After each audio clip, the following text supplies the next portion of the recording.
పండుగ పర్వదినాన్ని చాలా గ్రాండ్గా చేసుకున్నారు. హైదరాబాద్లో ట్రాఫిక్ జామ్ను చూస్తేనే పండుగ వాతావరణం అంటే ఏ స్థాయిలో పల్లెలకు తరలిరో అర్థమవుతూ ఉంది. మరి ముఖ్యంగా అన్ని రకాలుగా సౌకర్యాలు ఉండడం, ఫ్రీ బస్సు, ఆ తర్వాత 3 రోజులు సెలవు, ఇవన్నీ కలిసి రావడంతో కొద్దిగా పెద్ద ఎత్తునే తరలిరు. అక్కడ వాళ్ళు ఇక్కడ వాళ్ళు అక్కడ తరలిరు. మొత్తానికి హైదరాబాద్ అయితే నిన్న ట్రాఫిక్ జామ్ అయిపోయింది. ఆ ట్రాఫిక్ జామ్ సందర్భంగా అనేక మంది కాస్త ఆలస్యంగా కూడా చేరుకోవడం జరిగింది. ఇది రాఖీ పండుగకు సంబంధించినటువంటి అంశం. సో ఇక ఇవాళ సండే, ఇక ఈ సండే సంగతి మీకు ఎరుకుంది. ఇప్పటిదాకా 8 అవుతుంది. 8 అయినా కూడా ఇవాళ సండేనే కదా, 9-9:30కు లేద్దాం మెల్లగా అనేటువంటి ప్రజలు చాలామంది ఉన్నారు. సో ఒక మనిషి ఎన్ని గంటలకు లేవాలి, ఎన్ని గంటలకు నిద్రపోవాలి, ఎన్ని గంటలకల్లా డిన్నర్ చేయాలి, ఇవన్నీ అంశాలను ఒకసారి మనం పరిశీలిస్తే ఎవ్రీ డే 4:30 నుంచి 5 మధ్యలో నిద్ర లేవాలి. నేను ఆ టైంకే లేస్తా. 4:30 నుంచి 5 లోపల నిద్ర లేవాలి. నిద్ర లేచిన తర్వాత శారీరక వ్యాయామము ఇంకేమన్నా ఉంటే చేసుకోవాలి. ఆ తర్వాత పడుకోవడం కూడా 11-12 అవుతూ ఉంటుంది ఓసారి మాకే. ఎందుకంటే ఇక ఈ మీడియా, ప్రింట్ మీడియా, మషాలం ఇవన్నీ ఉంటాయి కాబట్టి సాధారణంగా అయితే 6:30-7 గంటల లోపల డిన్నర్ చేసేసి ఒక 9-9:30, 10 గంటల లోపు పడుకుంటే బెటర్. అది మంచి వాతావరణాన్ని, ఆరోగ్యానికి మంచిది.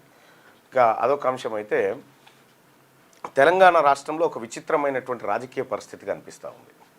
ఏందా విచిత్రమైన రాజకీయ పరిస్థితి అంటే, భారత రాజ్యాంగంలోని ఆర్టికల్ 324 ప్రకారం భారత ఎన్నికల సంఘం, దాని నియమావళి, అది చేయాల్సిన కార్యక్రమాలన్నీ ఒక స్వతంత్ర సంస్థగా, అంటే భారత ఎన్నికల సంఘం దేనికి ఏది జవాబుదారీగా కాకుండా కేవలం సుప్రీంకోర్టు లేకపోతే హైకోర్టు వీటికి కాకుండా స్వతంత్రంగా ఏ రాజకీయ పార్టీకి కొమ్ము గాయకుండా ఏర్పడ్డటువంటి ఒక బాడీ. ఆ బాడీలో జరిగినటువంటి అనేకమైనటువంటి అంశాలు ఇవాళ భారతదేశాన్ని కుదిపేస్తున్నాయి. మరి ముఖ్యంగా రాహుల్ గాంధీ గారు బయటపెట్టినటువంటి ఏదైతే ఓట్ చోరీ కార్యక్రమం ఉందో, ఆ ఓట్ చోరీ కార్యక్రమం పైన చాలా వితండమైనటువంటి వాదనలు ఎన్నికల సంఘం చేస్తూ ఉంది. ఎన్నికల సంఘం తీరు చూస్తూ ఉంటే అది కూడా ఒక రాజకీయ పార్టీగా మారిపోయిందా ఏందనేటువంటి ఒక ఏది ప్రశ్న, నమ్మకం కలుగుతూ ఉంది. ఎందుకంటే ఇక్కడ వాస్తవానికి రాహుల్ గాంధీ గారు కాంగ్రెస్ పార్టీలో అగ్రనేత, గాంధీలలో ఇప్పుడు ఆయన యంగెస్ట్ గాంధీ. అటువంటి నాయకుడు, లోక్సభ ప్రతిపక్ష నేత, ఆయన బయటపెట్టినటువంటి ఈ ఆటం బాంబును తెలంగాణ రాష్ట్రంలో అధికారంలో ఉన్నటువంటి కాంగ్రెస్ పార్టీ పెద్ద అలజడిగా మార్చాల్సిందే. భారతీయ జనతా పార్టీ ఎన్నికల సంఘం కుమ్మక్కైందనేటువంటి రాహుల్ గాంధీ వ్యాఖ్యలను వీళ్ళు రాజకీయంగా విస్తరించాల్సిందే. కానీ ఆ సూపే లేదు, ఆ సప్పుడే లేదు. రాహుల్ గాంధీ గారు ఈ డాటా బయట పెట్టిన అర్ధగంటకే రేవంత్ రెడ్డి గారు ప్రెస్ మీట్ పెట్టి దాని ఫ్లేవర్ తగ్గించేసిండు. ఆ తర్వాత రాహుల్ గాంధీ గారు బయట పెట్టినటువంటి అంశం తర్వాత రాహుల్ గాంధీ గారు బెంగళూరులో ర్యాలీ నిర్వహించారు. కానీ తెలంగాణలో సైలేదు, సూయలేదు. కేవలం ఒక స్టేట్మెంట్ చేసిండు ఎవరు, రేవంత్ రెడ్డి గారు. మా దాంట్లో, మా కొడంగల్లో కూడా 15,000 ఓట్లు తొలగించబడ్డాయి, అది ఇది అని చెప్పి చెప్పిండు. అంతే, అంతవరకే. కానీ ఈ రాష్ట్రంలో అధికారంలో ఉన్నటువంటి కాంగ్రెస్ పార్టీ రాహుల్ గాంధీ ఇచ్చినటువంటి అంత పెద్ద అస్త్రాన్ని రాజకీయంగా, లేకపోతే అది అందులో వాస్తవాలు లేదని కాదు, ఇవాళ కాంగ్రెస్ పార్టీ తెలంగాణ రాష్ట్రంలో మరి ముఖ్యమంత్రి గారి సౌజన్యం కోసమా, ముఖ్యమంత్రి గారి దాన్ని పక్కకు పెట్టినా తెలియదు. కానీ మొత్తానికైతే రాహుల్ గాంధీ గారి ఆలోచన ఇక్కడ గ్రౌండ్ లెవెల్లో చర్చ లేకుండా చేసిరు చాలా అద్భుతంగా. అసలు ఏంది రాహుల్ గాంధీ గారు లేవట్టినటువంటి అంశం ఏంది, ఎన్నికల సంఘం ఏం చెప్తా ఉంది, దీన్ని కాంగ్రెస్ పార్టీ ఏం చేయాల్సిందే, ఇది ఒకసారి చూద్దాం.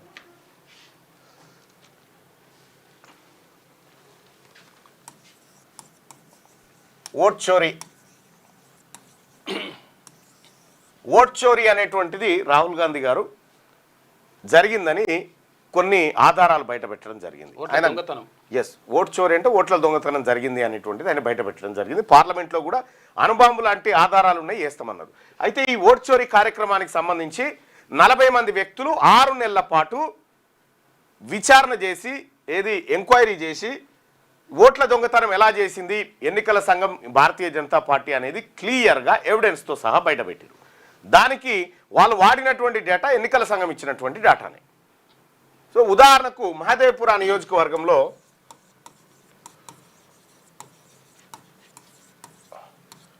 బెంగళూరు సెంట్రల్కి సంబంధించినటువంటి లోక్సభ నియోజకవర్గంలో 1,250,000 ఓట్లు దొంగతనం చేసిర్రు అనేది రాహుల్ గాంధీ గారి ఆరోపణ. దానికి సహాయకమైనటువంటి ఆధారాలు కూడా చూపించిండు.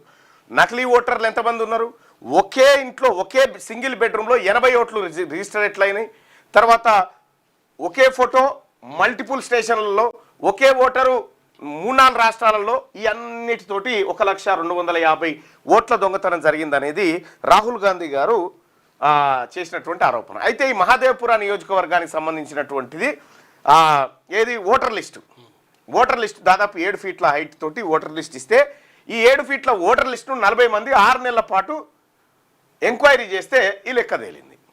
సో దీనిపైన ఎన్నికల సంఘము భారతీయ జనతా పార్టీ ఈ రెండింటిని దోషులుగా చూపెడుతూ రాహుల్ గాంధీ గారు ఒక ప్రధానమైనటువంటి అంశాన్ని లేవనెత్తినప్పుడు ఆ అంశాన్ని పట్టుకొని తెలంగాణ రాష్ట్రంలో ఒక కార్యక్రమం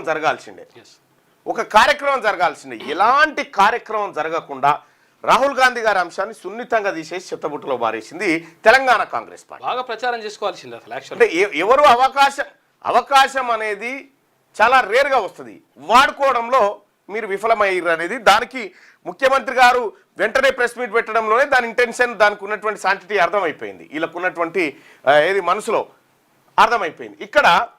ఇక్కడ ఎన్నికల సంఘం రాహుల్ గాంధీ గారు కొన్ని ప్రశ్నలు లేవనెత్తింది. ఈ దొంగ ఓట్లునే అనేది ఒకటి నిరూపించిండు.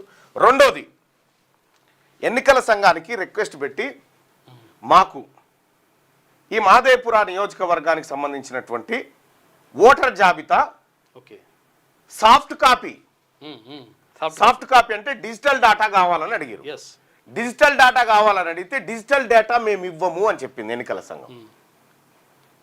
డిజిటల్ డేటా ఇవ్వడానికి ఏమి ఇబ్బంది?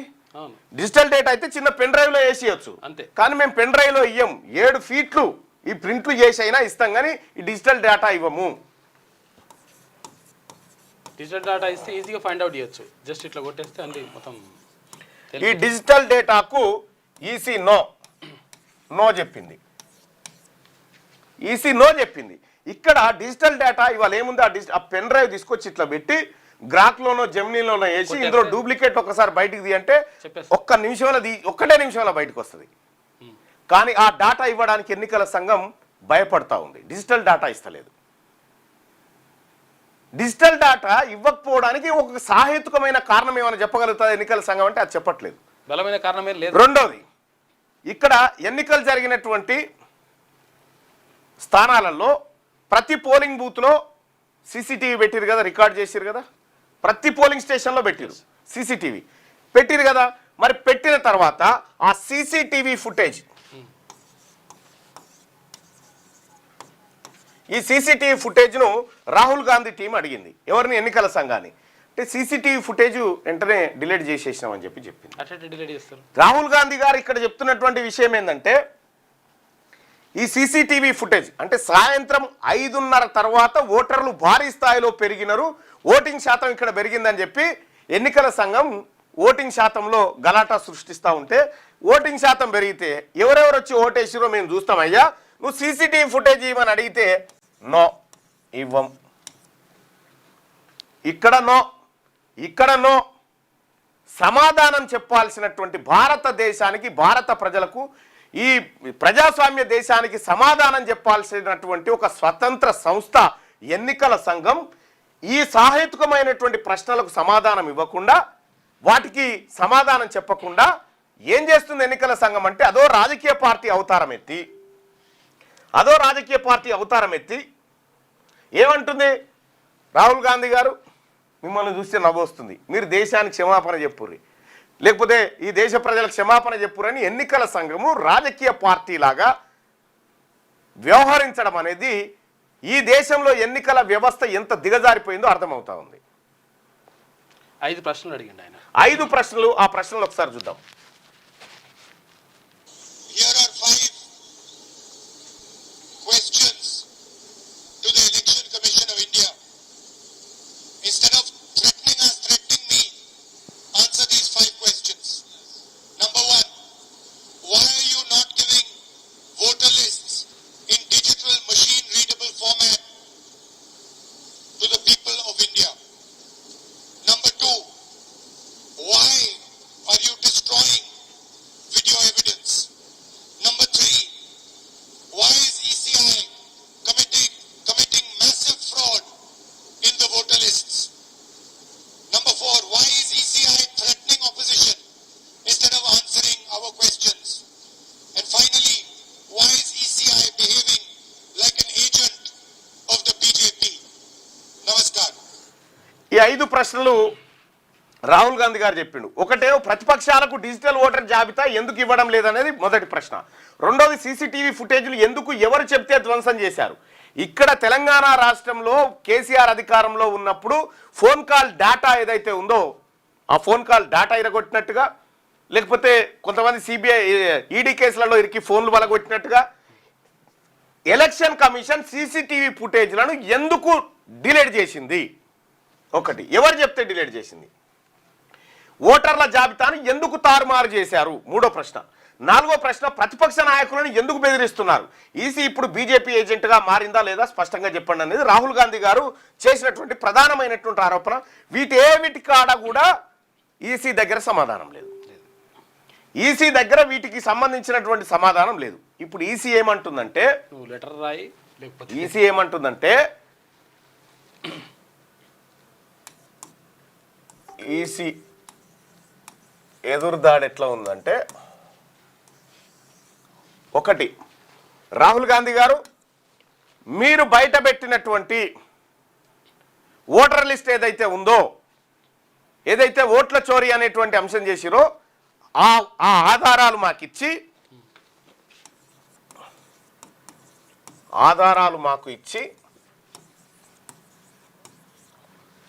నువ్వు ఒక అఫిడవిట్ తయారు చేయి, నేను చేసిందంతా కరెక్టే అని కింద సంతకం పెట్టి అఫిడవిట్ కూడా ఇవ్వమని నేను అడుగుతా ఉంది. లాయర్తో అఫిడవిట్ రాసుకొని తీసుకొచ్చి సంతకం పెట్టి ఇవ్వమంటుంది. అఫిడవిట్ కూడా అని చెప్పని అడుగుతా ఉంది. ఇది బెదిరింపు అన్నట్టు. ఈ ఎన్నికల సంఘానికి నీకెందుకు అఫిడవిట్ ఇవ్వాలి? నువ్వు అమెరికాను వాళ్ళు ఈ దేశంలో ఉన్నటువంటి ప్రజలు సహజంగా అడిగే ప్రశ్నలకు అఫిడవిట్ ఇవ్వాలా? ప్రతి పౌరుడు ఈ ఎన్నికల సంఘం ఈ దేశ ప్రజలకు అఫిడవిట్ ఇస్తుందా దొంగ ఓట్లు లేవని? ఈ దొంగ ఓట్లు లేవు ఈ దేశంలో అని నువ్వు ఆధార్ కార్డుకు ఓటును అనుసంధానం చేయమని చెప్తా ఉంటే ఇప్పుడు మీ ఇష్టముడు చేయరు, లేకపోతే లేదట. అప్పుడు ఆధార్ కార్డుతో ఓటు అనుసంధానం అయితే ఒకటే ఓటు ఉంటుందిగా, దేశంలో ఒకటే ఓటు ఉంటుంది. అది చేయదు ఎన్నికల సంఘం. మరి ఎవరి ప్రయోజనాల కోసం ఇది? ఎన్నికల సంఘం ఆధారాలు మాకు ఇచ్చి అఫిడవిట్ ఇవ్వమన్నది. మరి రాహుల్ గాంధీ గారు అడిగినటువంటి ఈ 5 ప్రశ్నలకు ఈసీ ఎందుకు సమాధానం చెప్పడం లేదు? సమాధానం చెప్పకపోగా రాహుల్ గాంధీ గారు చేసినటువంటి ఆ ప్రయత్నం ఏదైతే ఉందో హాస్యాస్పదం. దేశ ప్రజలకు క్షమాపణ చెప్పాలని చెప్తా ఉంది ఎన్నికల సంఘం. ఇది దొంగదా దొరదా బయటపడక ముందుకే, ఆధారాలు మీరు ఎంక్వైరీ చేయక ముందుకే, విచారణ జరగక ముందుకే రాహుల్ గాంధీ గారు దేశ ప్రజలకు క్షమాపణ చెప్పాలని ఎన్నికల సంఘం చెప్పడం అంటే ఇంతకంటే దిగజారుతనం ఇంకేమైనా ఉంటుందా ఎన్నికల సంఘాన్ని? ఇంతకంటే దిగజారుతనం ఉంటుందా? ఇది ముమ్మాటికి ఎన్నికల సంఘం ఈ దేశ ఎన్నికలను మ్యానిపులేట్ చేస్తూ ఉంది, మ్యానిపులేట్ చేసే వాళ్ళ కోసం సహకరిస్తూ ఉంది అన్నట్టుగా స్పష్టమవుతా ఉంది. ఇక్కడ ఎన్నికల సంఘం దీనికి సమాధానం చెప్పకపోగా ఎదురుదాడి చేసుకుంటూ మాట్లాడుతూ ఉంది. ఇదే కర్ణాటక సీఈఓ అడుగుతా ఉన్నాడు. ఇది ఏమని? ఆధారాలు మాకు ఇచ్చి మీ సన్నాస్థానానికి మీరిచ్చిన ఆధారాలనే ఉండే ఆ 7 ఫీట్ల దాంట్లో నువ్వు 5 ఆధారాలు నువ్వే రాదు. ఫస్ట్ ఈ 5 ఆధారాలకు నువ్వు సమాధానం చెప్పు. ఈ దేశ ప్రజలకు ఈ 5 ప్రశ్నలకు సమాధానం చెప్పు. ఈ అంశాన్ని కదా కాంగ్రెస్ పార్టీ తెలంగాణ రాష్ట్రంలో తీసుకుపోయి ప్రజాక్షేత్రంలో ఎన్నికల సంఘాన్ని అవి అంటగాగుతున్నటువంటి పార్టీలను ఎండగట్టాల్సింది ఇది కదా. విస్తృతంగా ప్రచారం చేసుకునే అవకాశం ఉండే. ఎందుకు ఈ టాపిక్ ఎందుకు వస్తలేదు తెలంగాణ రాష్ట్రంలో? కర్ణాటకలో ర్యాలీలు అవుతా ఉన్నాయి, కాంగ్రెస్ పార్టీ అధికారంలో ఉన్న చోట ఈడెందుకు అవుతలేవు? మనం అర్థం చేసుకోవాలి ఎవరి ప్రయోజనాల కోసం ఎవరు పనిచేస్తారు అనేది. ఇక్కడ ఎన్నికల సంఘం వీటికి సమాధానం చెప్పాలి, కానీ చెప్పట్లేదు. ఎన్నికల సంఘం దాట వేసి ఈ ప్రశ్నలు అడుగుతా ఉంది. ఈ 5 ప్రశ్నలకు సమాధానం చెప్పాల్సిందే ఎన్నికల సంఘం. ఎందుకంటే ఇది రాహుల్ గాంధీ గారి ప్రశ్న కాకపోవచ్చు, ప్రతి సామాన్యుడి ప్రశ్న ఇదే. ఎట్లుంటారండి? ఒక్కటే నియోజకవర్గంలో 1,250 ఓట్లు ఎక్కుంటాయి, డిలేట్ ఏది దొంగ ఓట్లు వస్తాయి. ఎట్లా సాధ్యమైంది ఇది? కాబట్టి ఈ ఓట్ల చోరీ కార్యక్రమం నిగ్గు తేల్చాల్సిందే. నిగ్గు తేలిస్తే తప్ప ఈ దేశంలో ప్రజాస్వామ్యయుతంగా ఎన్నికలు జరగవు. EC should answer all these 5 questions. ఎందుకంటే మీ ముంగట ప్రతిపక్షం అంటే ప్రజల మనిషే, అధికార పార్టీ కూడా ప్రజలదే. కాబట్టి ఈ ప్రజాక్షేత్రంలోంచి వస్తున్నటువంటి ప్రశ్నలుగా భావించి వీటికి సమాధానం చెప్పు. డిజిటల్ డేటా ఇవ్వడానికి నీకేం ఇబ్బంది? దొంగతనం బయటపడుతుందనా? ఎందుకు డిజిటల్ డేటా ఇవ్వవు? ఈ దొంగతనం బయటపడుతుందని ఇయ్యరు. మొత్తం చోరే జరుగుతూ ఉంది ఎన్నికల్లో. అందుకే బ్యాలెట్ ఓటింగ్ తీసుకురావాలని చెప్పి అసలు వీవీప్యాట్ స్లిప్పులు ఇప్పుడు ఓటేయంగానే ఓ స్లిప్ పోయి డబల పడుతుంది కదా, ఆ స్లిప్పులు ఎందుకు లెక్క పెట్టరు? స్లిప్పులు ఎందుకు లెక్క పెట్టరు? ఇదే ఉంటుంది అన్నట్టు కథ. మామూలు టైంలో అంటే ఓకే, కానీ మామూలుగా ఒకవేళ అదేంటి వాళ్ళు అడిగినప్పుడు గ్యారంటీ లెక్క పెట్టాలి. మామూలు టైంలో అంటే సరే, ఇప్పుడు అన్ని లెక్క పెట్టడం టైం వేస్ట్ అవుతుంది. టైం వేస్ట్ ఏందన్నా? ఇది ఈ దేశ భవిష్యత్తు. టైం వేస్ట్ ఏంది? ఈ దేశానికి భవిష్యత్తు అది. సో ఈ రకమైనటువంటి అంశాలు అత్యంత కీలకంగా ఈ దేశంలో చర్చ అవుతా ఉంటే నేషనల్ మీడియా పట్టించుకోలేదు. ఎందుకంటే మీడియా అంతా మోడీ గుప్పిట్లో ఉంది కాబట్టి ఆ టాపిక్ను పెద్దగా పట్టించుకోవాల్సిన కాంగ్రెస్ పార్టీ అధికారంలో ఉన్న రాష్ట్రాలు కూడా దీనికి గాలికి వదిలేసినాయి. రాహుల్ గాంధీని కూడా ఫూల్సుని చేసినాయి. ఇగో ఇట్లా తయారైపోయింది కథ. ఎన్నికల సంఘానికి ఈ ప్రశ్నలకు సమాధానం చెప్పడానికి ఏమైనా ఇబ్బంది ఉందా? ఇదే కదా.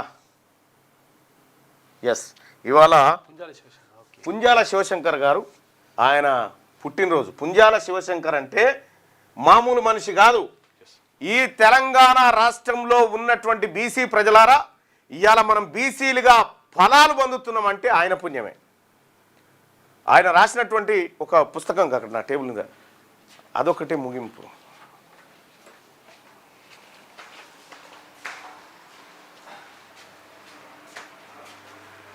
చూడు,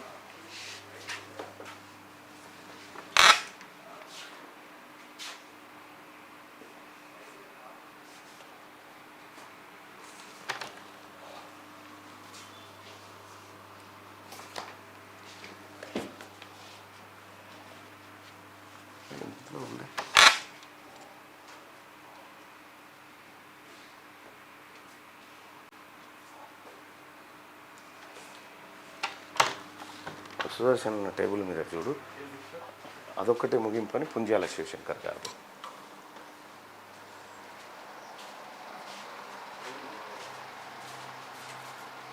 లేదా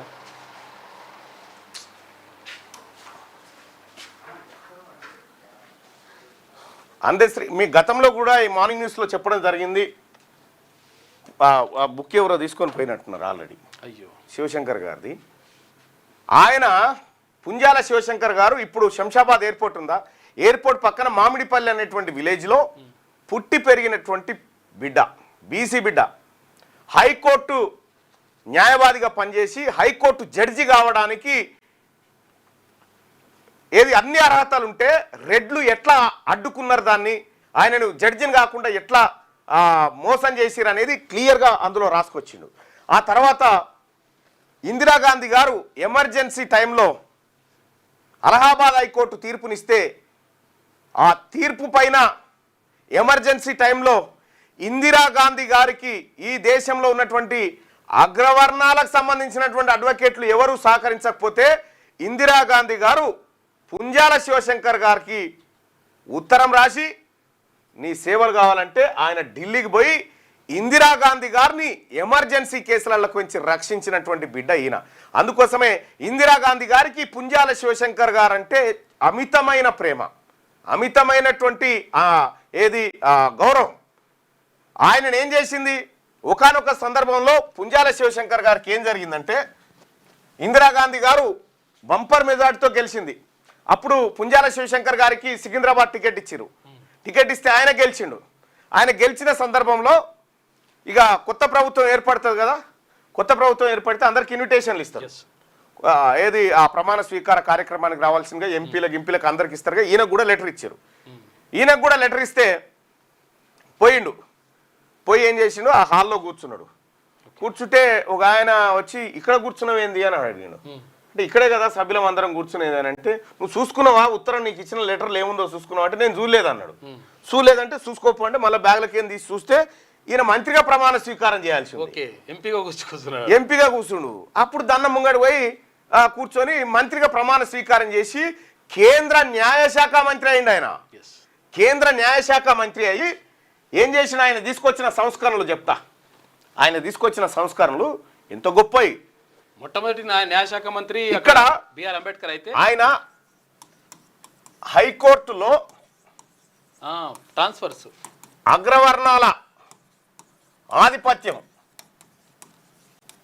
ఆధిపత్యం ఉన్నది కదా, అగ్రవర్ణాల ఆధిపత్యం. దీన్ని ఏం చేసినంటే, ఒక జడ్జి ఇడికి వచ్చి రిటైర్ అయ్యేదాకా ఈయనే ఉంటాడు. ఇక వాళ్ళు కొలీజియంగా మారి మళ్ళీ వాళ్ళ చుట్టాలను జడ్జీలుగా మారుస్తుంటారు కదా. ఆయన ఏం చేసిందంటే, అమ్మ బిడ్డ మీరు ఇట్లా ఉన్నారా అని చెప్పి న్యాయశాఖ మంత్రి ఉండి, ఇప్పుడు తెలంగాణ హైకోర్టు ఉంది, ఇందులో ఉన్నటువంటి జడ్జి గారు ఎవరైతే ఉంటారో ఈ జడ్జి గారిని రిటైర్ అయ్యేదాకా ఇక్కడే ఉంచుకోవాలి. కానీ ఆయన ఏం చేసిండు, లే మీరు కూడా ట్రాన్స్ఫర్ కావాల్సిందే.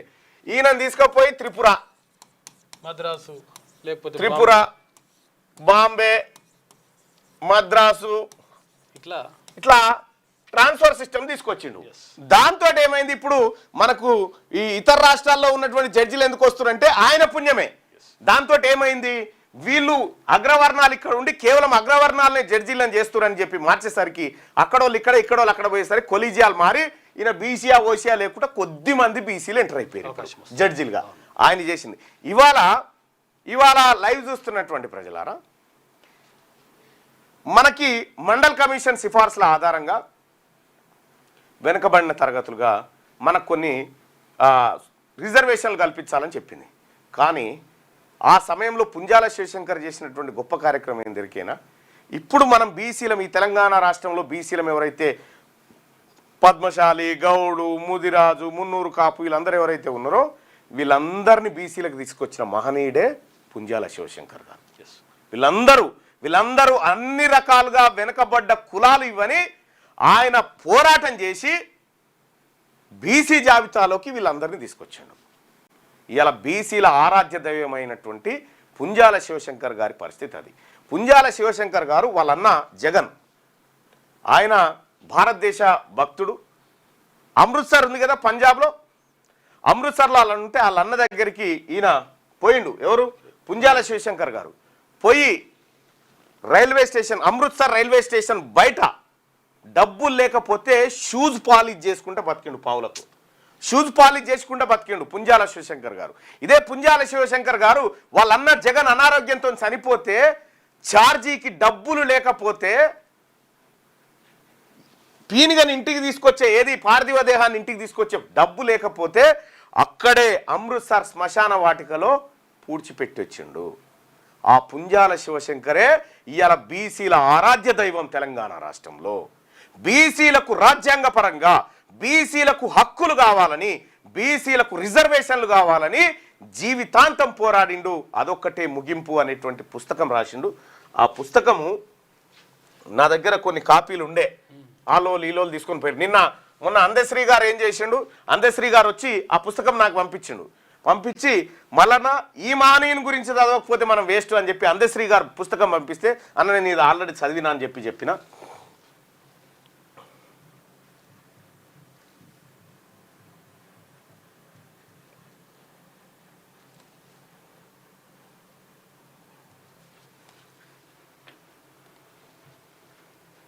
ఇగో అదొక్కటే ముగింపు. పి శివశంకర్ రాసినటువంటి ఈ పుస్తకం మీకు ఆన్లైన్లో కూడా ఉంటుంది. ఇగో జగన్ అన్నే నా దేవుడు. ఇక చూడు ఎంత బాధన. మనం ఇవాళ మనకు ఎన్నో హక్కులు వస్తూ ఉన్నాయంటే అవి మామూలు హక్కులు కాదా, ఎంతో త్యాగం. 1977లో అత్యవసర పరిస్థితి ఎత్తివేశాక జరిగిన ఎన్నికల్లో ప్రధానమంత్రి శ్రీమతి ఇందిరాగాంధీ ఓడిపోయారు. అధికారంలోకి వచ్చిన జనతా పార్టీ ప్రభుత్వం రాజ్యాంగ ఉల్లంఘన కేసులు పెట్టి వేధిస్తూ ఇందిరాగాంధీని ప్రపంచం ముందు నేరస్తురాలుగా చిత్రించే ప్రయత్నం చేస్తే ఇందిరాగాంధీ తనకి ముక్కు మొహం తెలియని తెలుగువాడైన ఒక సుప్రీంకోర్టు లాయర్కి ఫోన్ చేసి మీ సహాయం కోరుతున్నాను చేస్తారా అని అడిగారు. తను ఆ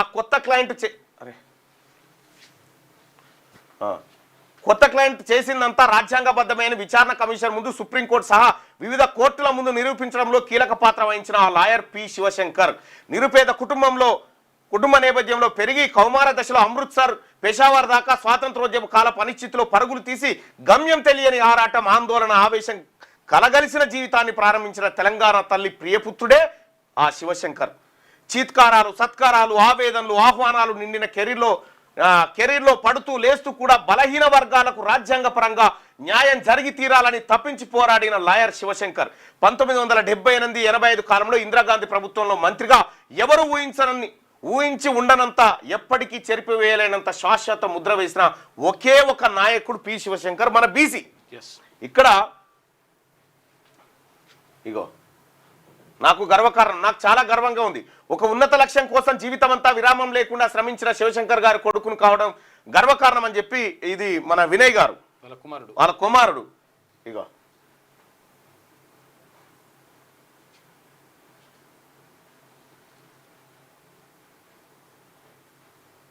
శివశంకర్ గారి కొడుకు సుధీర్ ఉండి నింటే పరిస్థితులు ఇలా వేరే ఉంటుండే.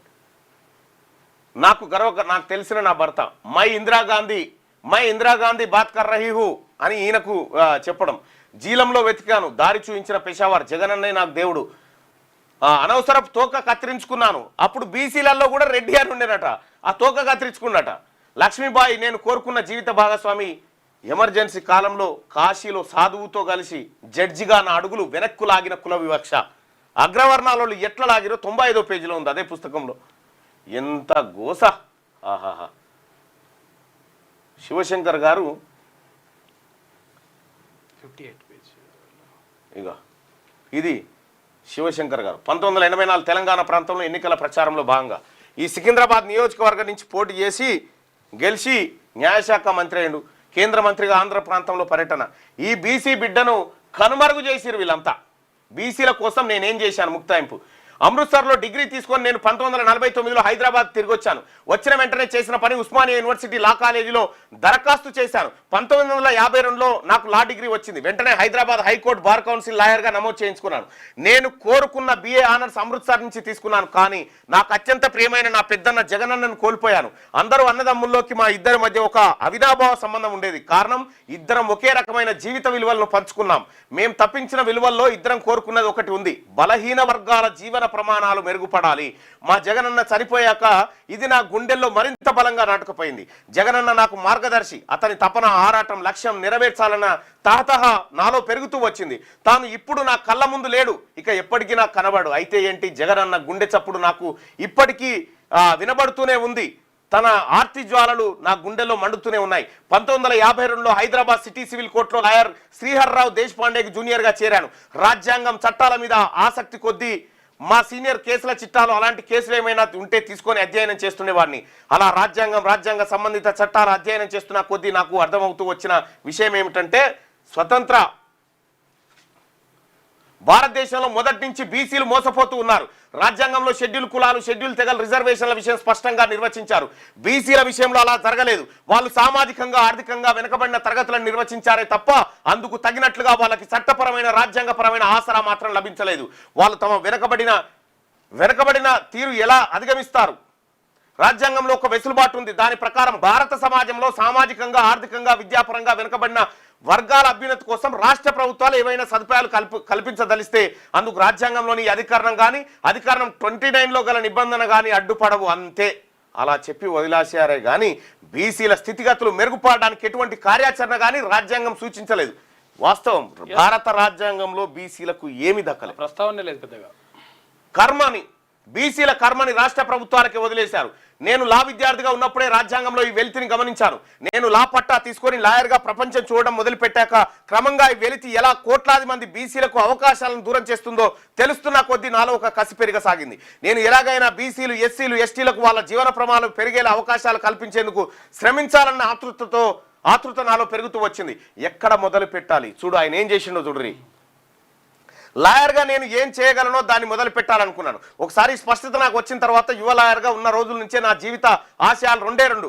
ఒకటి మంచి లాయర్గా గుర్తింపు పొంది న్యాయమూర్తి కావడం, రెండోది రాజ్యాంగంలో పొందుపరిచిన సామాజిక సమానత్వం సాధించే దిశగా పోరాటం చేయాలి. అప్పటి నుంచి నా ప్రతి ఆలోచన, ప్రతి అడుగు అటువైపే నడుస్తూ వచ్చాయి.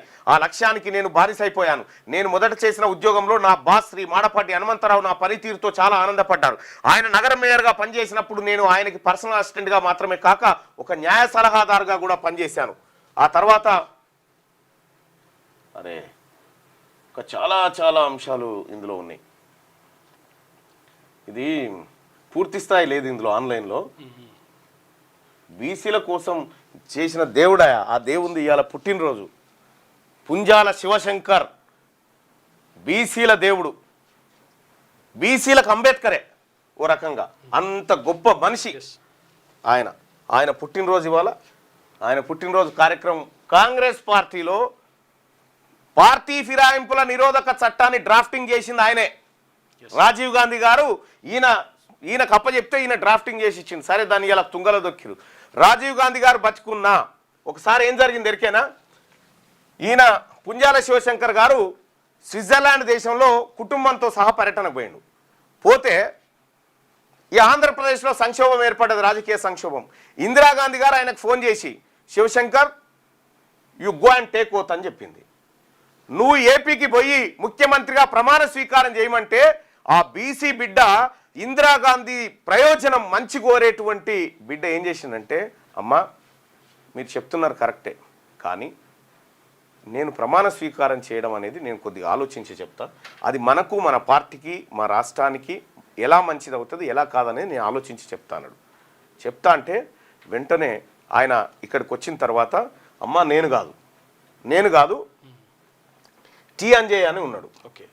టి అంజయ్య గారిని మీరు ముఖ్యమంత్రిని చేయండి అమ్మా, ఆయన ఇంకా వెనుకబడ్డ దళిత సామాజిక వర్గానికి సంబంధించిన బిడ్డ, ఆయనను చేయండి అని చెప్పిండు. చెప్పంగానే సరే టి అంజయ్యను ముఖ్యమంత్రిని చేసింది ఇందిరాగాంధీ. చేయంగానే టి అంజయ్య మీటింగ్ పెట్టి, నేను అంజయ్యను కాదురా నాయన అంజిరెడ్డిని అని చెప్పిండు. నేను రెడ్డి సామాజిక వర్గానికి సంబంధించినటువంటి వ్యక్తిని చెప్తే ఇందిరాగాంధీ గారు శివశంకర్ మీద కొద్దిగా కోపానికి వచ్చింది. వచ్చి శివశంకర్జీ అనగానే, సారీ మేడం, నేను అతను దళితుడు అనుకున్నా, మంచి జరుగుతుందేమో ఆ వర్గాలకు అని చెప్పి ఆలోచన చేసినా కానీ ఇది జరిగింది. ఇప్పట్లో నాకు కావాలి ముఖ్యమంత్రి పదవి, నాకు కావాలని కొట్లాడేటోళ్ళే. శివశంకర్ కాళ్ళ దగ్గరికి వస్తే కూడా అమ్మా నీ ఆలోచించి చేద్దామనేటువంటి చెప్పినటువంటి మహా గొప్ప నాయకుడు పుంజాల శివశంకర్.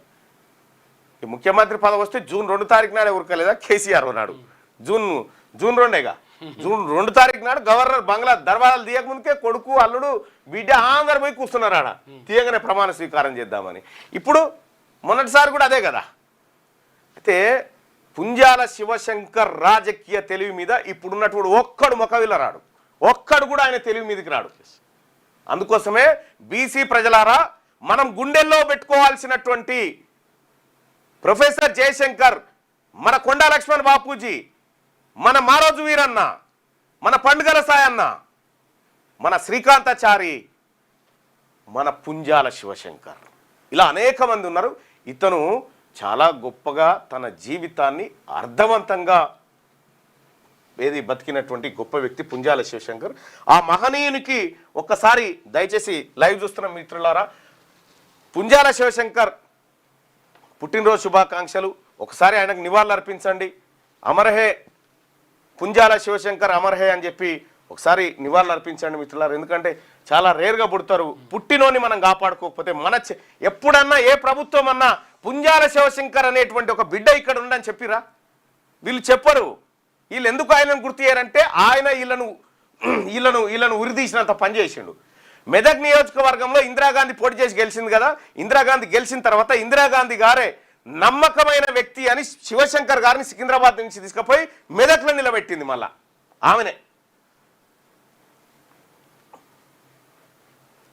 అమర్ హే.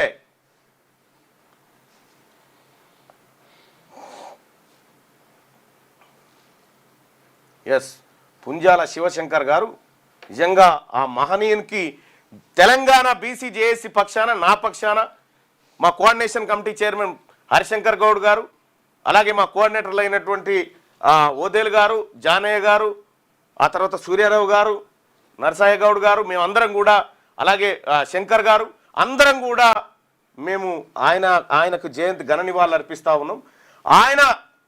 ఆయన జీవిత చరిత్ర పాఠ్య పుస్తకాల్లో పెట్టాల. ఒక మనిషి తను నమ్మిన జాతుల కోసం కష్టపడ్డ తీరు పెట్టాలా. అమెజాన్లో కూడా ఆ పుస్తకం అందుబాటులో ఉంది. అదొక్కటే ముగింపు అనేటువంటిది. అమర్ హే పుంజాల శివశంకర్ గారు, ఆయన జీవితం మీ జీవితం ఆదర్శంగా ముందుకు పోతామని చెప్పి తెలియజేస్తూ, ఇక ఈనాడు దినపత్రిక ఇవన్నీ పేపర్లలో ఉంటాయి, మనం చెప్పుకుంటాం.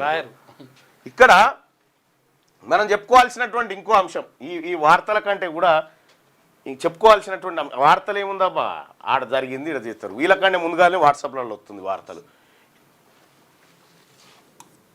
1975 డిసెంబర్ 1. బీసీ ప్రజలారా ఈ రోజును గుర్తుపెట్టుకోండి. 1975 డిసెంబర్ 1. మొత్తం 1952 నుంచి ఈ రోజు వరకు ఉమ్మడి ఆంధ్రప్రదేశ్, తెలంగాణలో కలిపి ఉరి శిక్షలు ఎంతమందికి అమలు చేసిర్రు అని చెప్పి నేను ఒక రీసెర్చ్ చేస్తూ ఉన్నా. మొత్తం 92 మందికి ఉరి శిక్షలు అమలైనాయి. 92 మందికి ఉరి శిక్షలు అమలైతే మన ముషీరాబాద్ సెంట్రల్ జైలు, ఇప్పుడు గాంధీ హాస్పిటల్ ఉన్న దగ్గర ఉండే ముషీరాబాద్ సెంట్రల్ జైలు ఉంది కదా, మీరు చాలా సినిమాలలో ఆ బోర్డు చూస్తుంటారు. Gandhi hospital Musheerabad central jail ఉంది కదా, ఈ ముషీరాబాద్ సెంట్రల్ జైల్లో దాదాపు 34 మందిని ఉరి తీశారు. మొత్తం 34 మంది ఖైదీలను.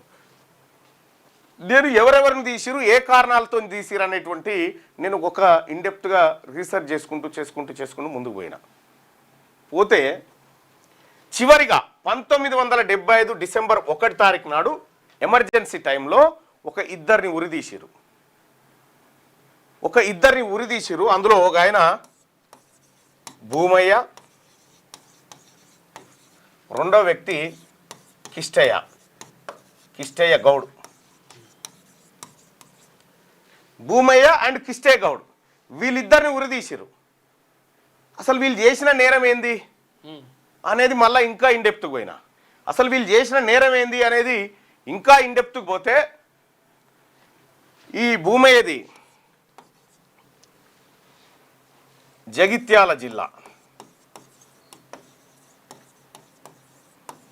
ఈ కిష్టయ్య గౌడ్ది ఆసిఫాబాద్ జిల్లా, తీర్యాని మండలం, ఈయనది వచ్చేసి వెలుగటూరు మండలం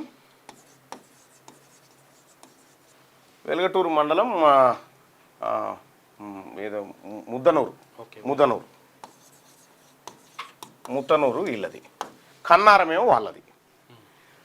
అసలు వీళ్ళని ఎందుకు ఉరిదీసిర్రు అనేది ఇన్డెప్త్కి పోతే, ఈ తీర్యాని మండలంలోనే ఒక భూస్వామి ఉన్నాడు.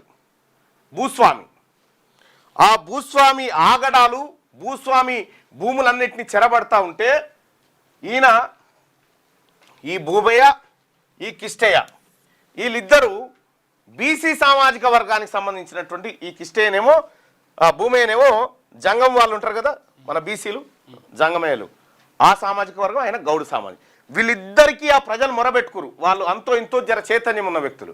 వీళ్ళిద్దరికి మొరబెట్టుకుంటే ఆ ఊర్లో లచ్చు పటేల్ అనేటువంటి భూస్వామిని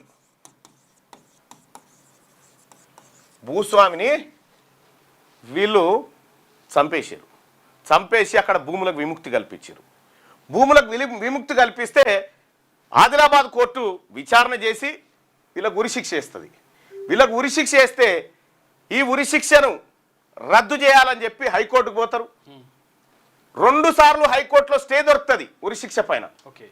ఉరిశిక్ష నిలుపుదల కోసం స్టే దొరికితే ఎమర్జెన్సీ కాలంలో ఏం చేసిందంటే ప్రజలకు హక్కులు లేవు కదా, పాత ఆదిలాబాద్ ఊరి శిక్షణ వీళ్ళు అమలు చేశారు.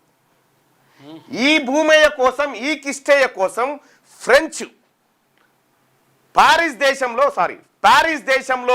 ప్యారిస్లో ఉన్నటువంటి భారత రాయబార కార్యాలయం ముంగట ప్రజలు ఆందోళన చేసిరు వీళ్ళని ఉరిదీయొద్దని. ఏడా? ప్యారిస్లో. అయితే వీళ్ళ ఉరిని నిలుపుదల చేయడం కోసం ఒక కమిటీ వేసిరు ఈ దేశంలో. ఆ కమిటీలో ఎవరెవరు ఉన్నారు ఎట్లైనా? జార్జ్ ఫెర్నాండెస్, అటల్ బిహారీ వాజ్పేయి, వీళ్ళిద్దరు ఉన్నారు.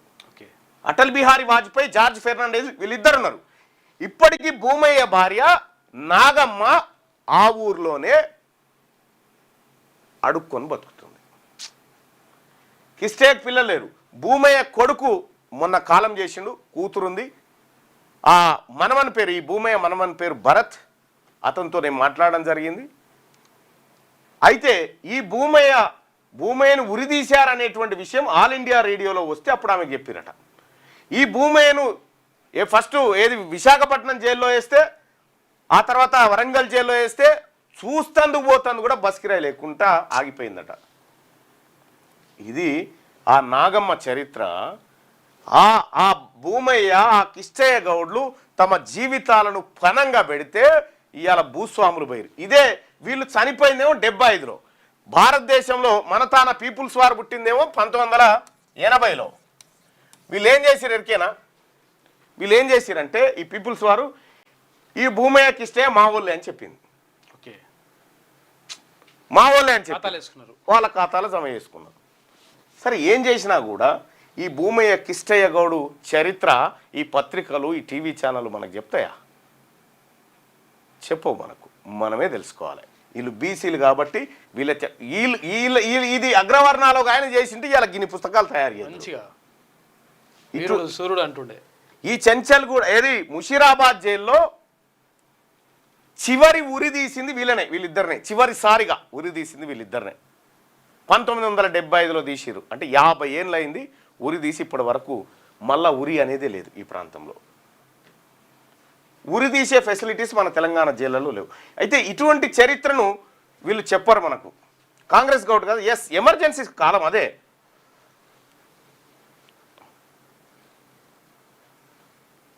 ఎస్, జాగ్రత్తగానే ఉంది. ఈసారి ఏ పార్టీ నమ్మే పరిస్థితిలో లేము. ఇంకో పాపం సంజీవ్ రెడ్డి గారు చూడు, గౌరమ్మల్ల సంజీవ్ రెడ్డి ఏదో ఒక రోజు నిన్ను జనాలు ఉరికిచ్చి చంపుతారా మళ్ళీగా అని చెప్పి పెట్టిండు. ఎవరు? సంజీవ్ రెడ్డి గారు. ఈ సంజీవ్ రెడ్డి గారి దగ్గరికి వెళ్దాం. ఆయన బాధ అది. ఎందుకంటే వాళ్ళు చేసినటువంటి కార్యక్రమాలన్నీ మనం ఇట్లా పెడతా ఉన్నాం కదా. ఈ సంజీవ్ రెడ్డి గారు, నేను ఆల్రెడీ బోనస్ లైఫ్లో ఉన్నా, ఇవాళ ఊర్ల పొండి మీకు నామినేషన్ వేస్తానికే ఉత్సపడతా ఉంది. ఏ అన్నా వద్దా? వేస్తే ఓడగొడతారా? ఏం జనాలు ఓడగొడతారు పక్క, ఓట్లు మాయి. ఇగో ఈ రకంగా వాళ్ళ ఫ్రస్ట్రేషన్ అట్లా బయటికి తీసుకొస్తారు అన్నట్టు.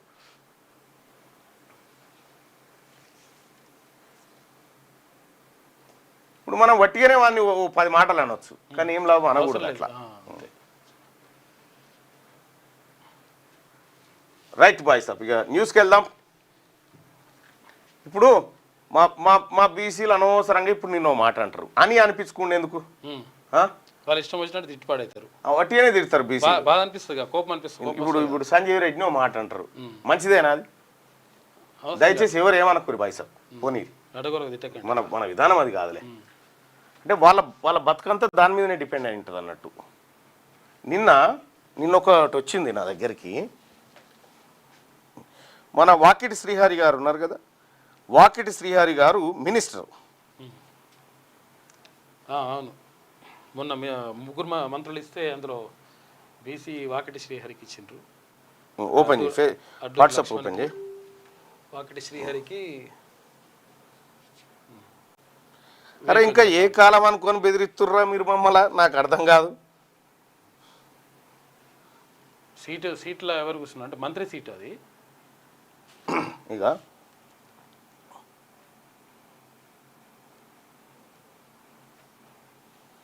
ఇక్కడ ఈయన స్పోర్ట్స్ చైర్మన్, ఈయన మంత్రి, ఈయన కుర్చీ చూడు, ఆయన కుర్చీ చూడు.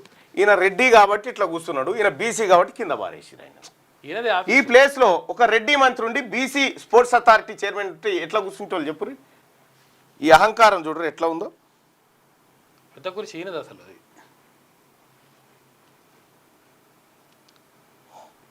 ఇగో ఇంకొక ఆయన ఎవరో పంపించిండు ఆన్లైన్లో.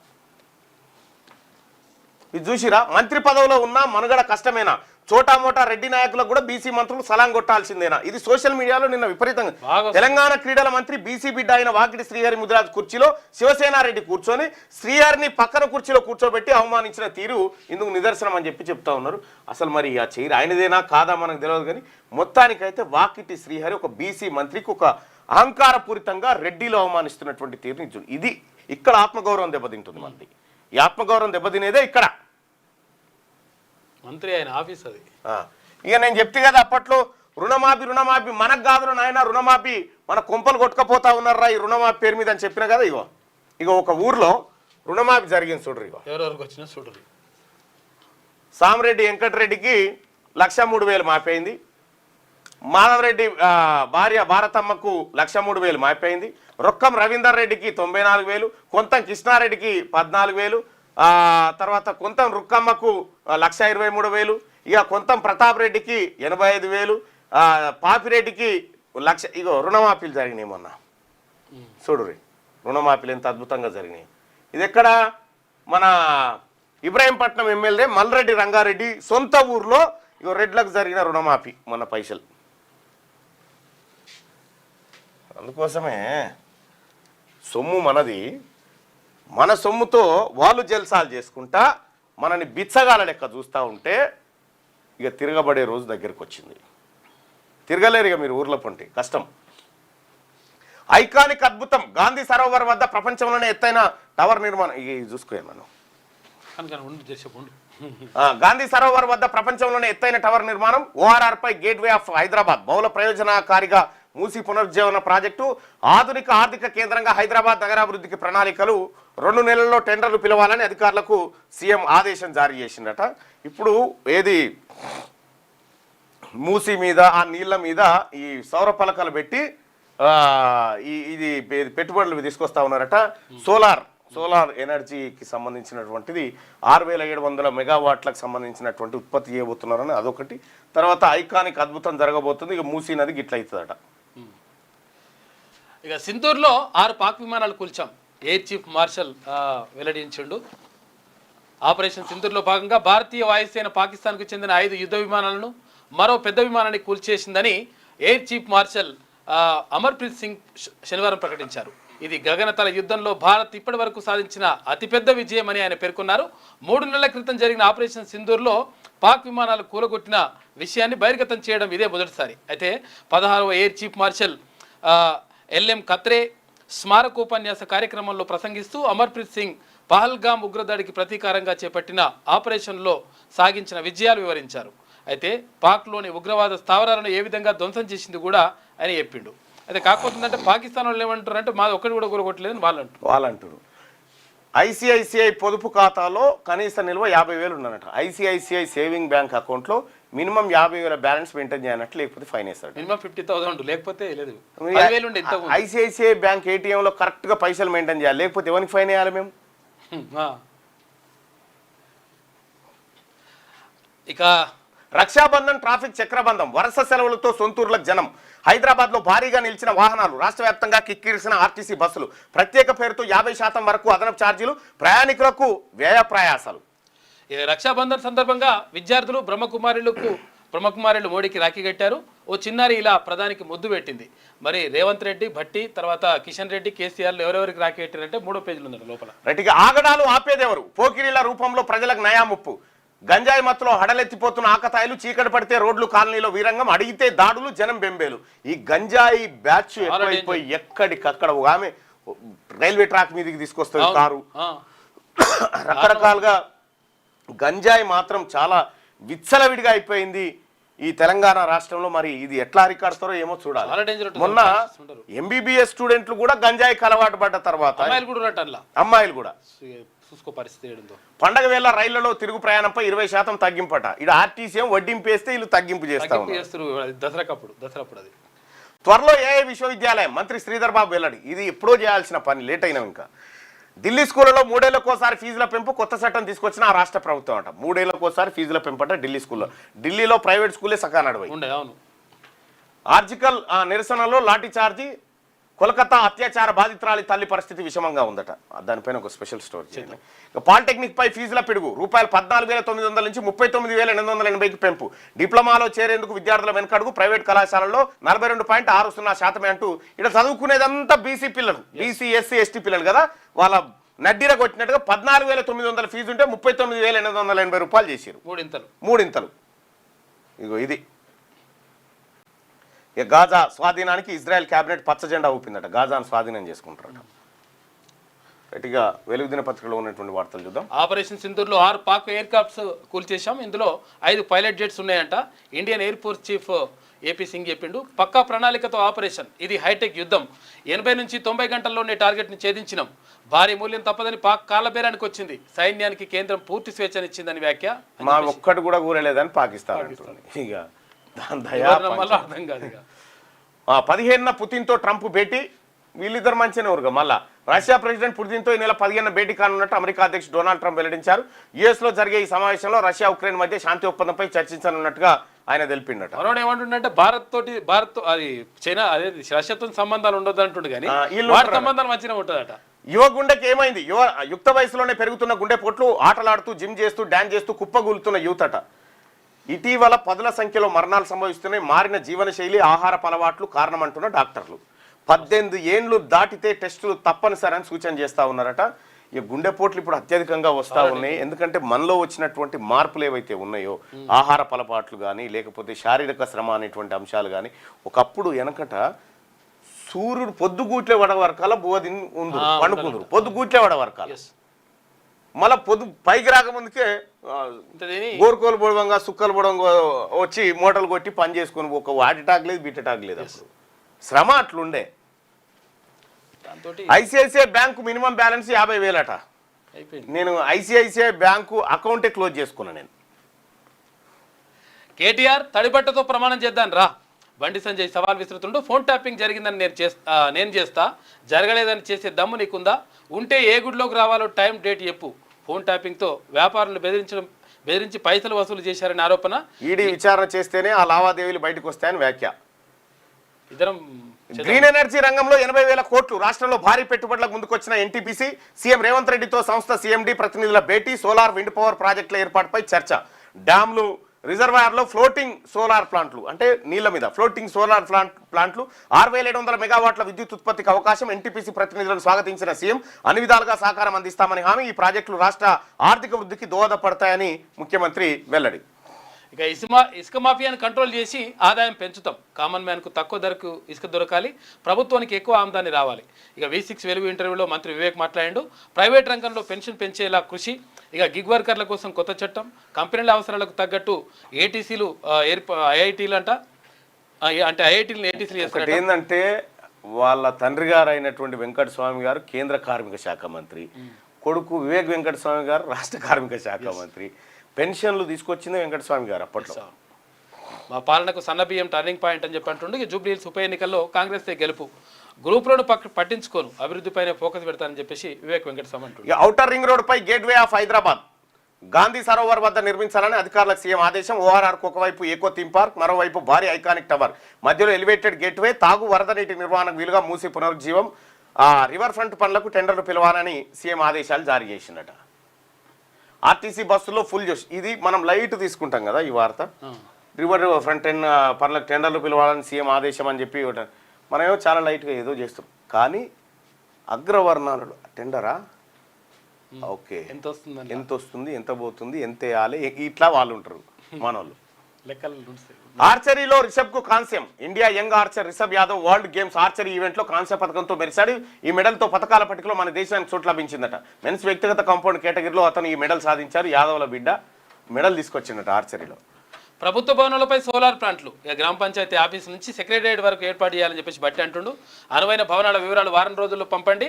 ఇందిరా సౌరగిరి జల వికాసం వేగవంతం చేయాలి. కలెక్టర్లతో రివ్యూలో డిప్యూటీ సీఎం ఆదేశం. ఇక 13 నుంచి రాష్ట్రంలో 3 రోజులు అతి భారీ వర్షాలు, బంగాళాఖాతంలో అల్పపీడనం ఏర్పడుతుందన్న ఐఎండీ ఆరెంజ్ అలర్ట్ జారీ. శనివారం రాత్రి హైదరాబాద్లో కుండపోత వర్షం కురిసిందట. ఇక ఢిల్లీలో కుండపోత, గోడగూలు 7 మృతుల్లో 5 ఒకటే కుటుంబానికి చెందిన వాళ్ళు ఉంటారట.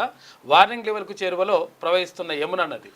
బీసీ సీఎం కాంగ్రెస్ తోనే సాధ్యం. ఇప్పటి వరకు కాంగ్రెస్ ఉండగానే ఒక బీసీని సీఎం చేయాలి, ఇంకెక్కడ సాధ్యం.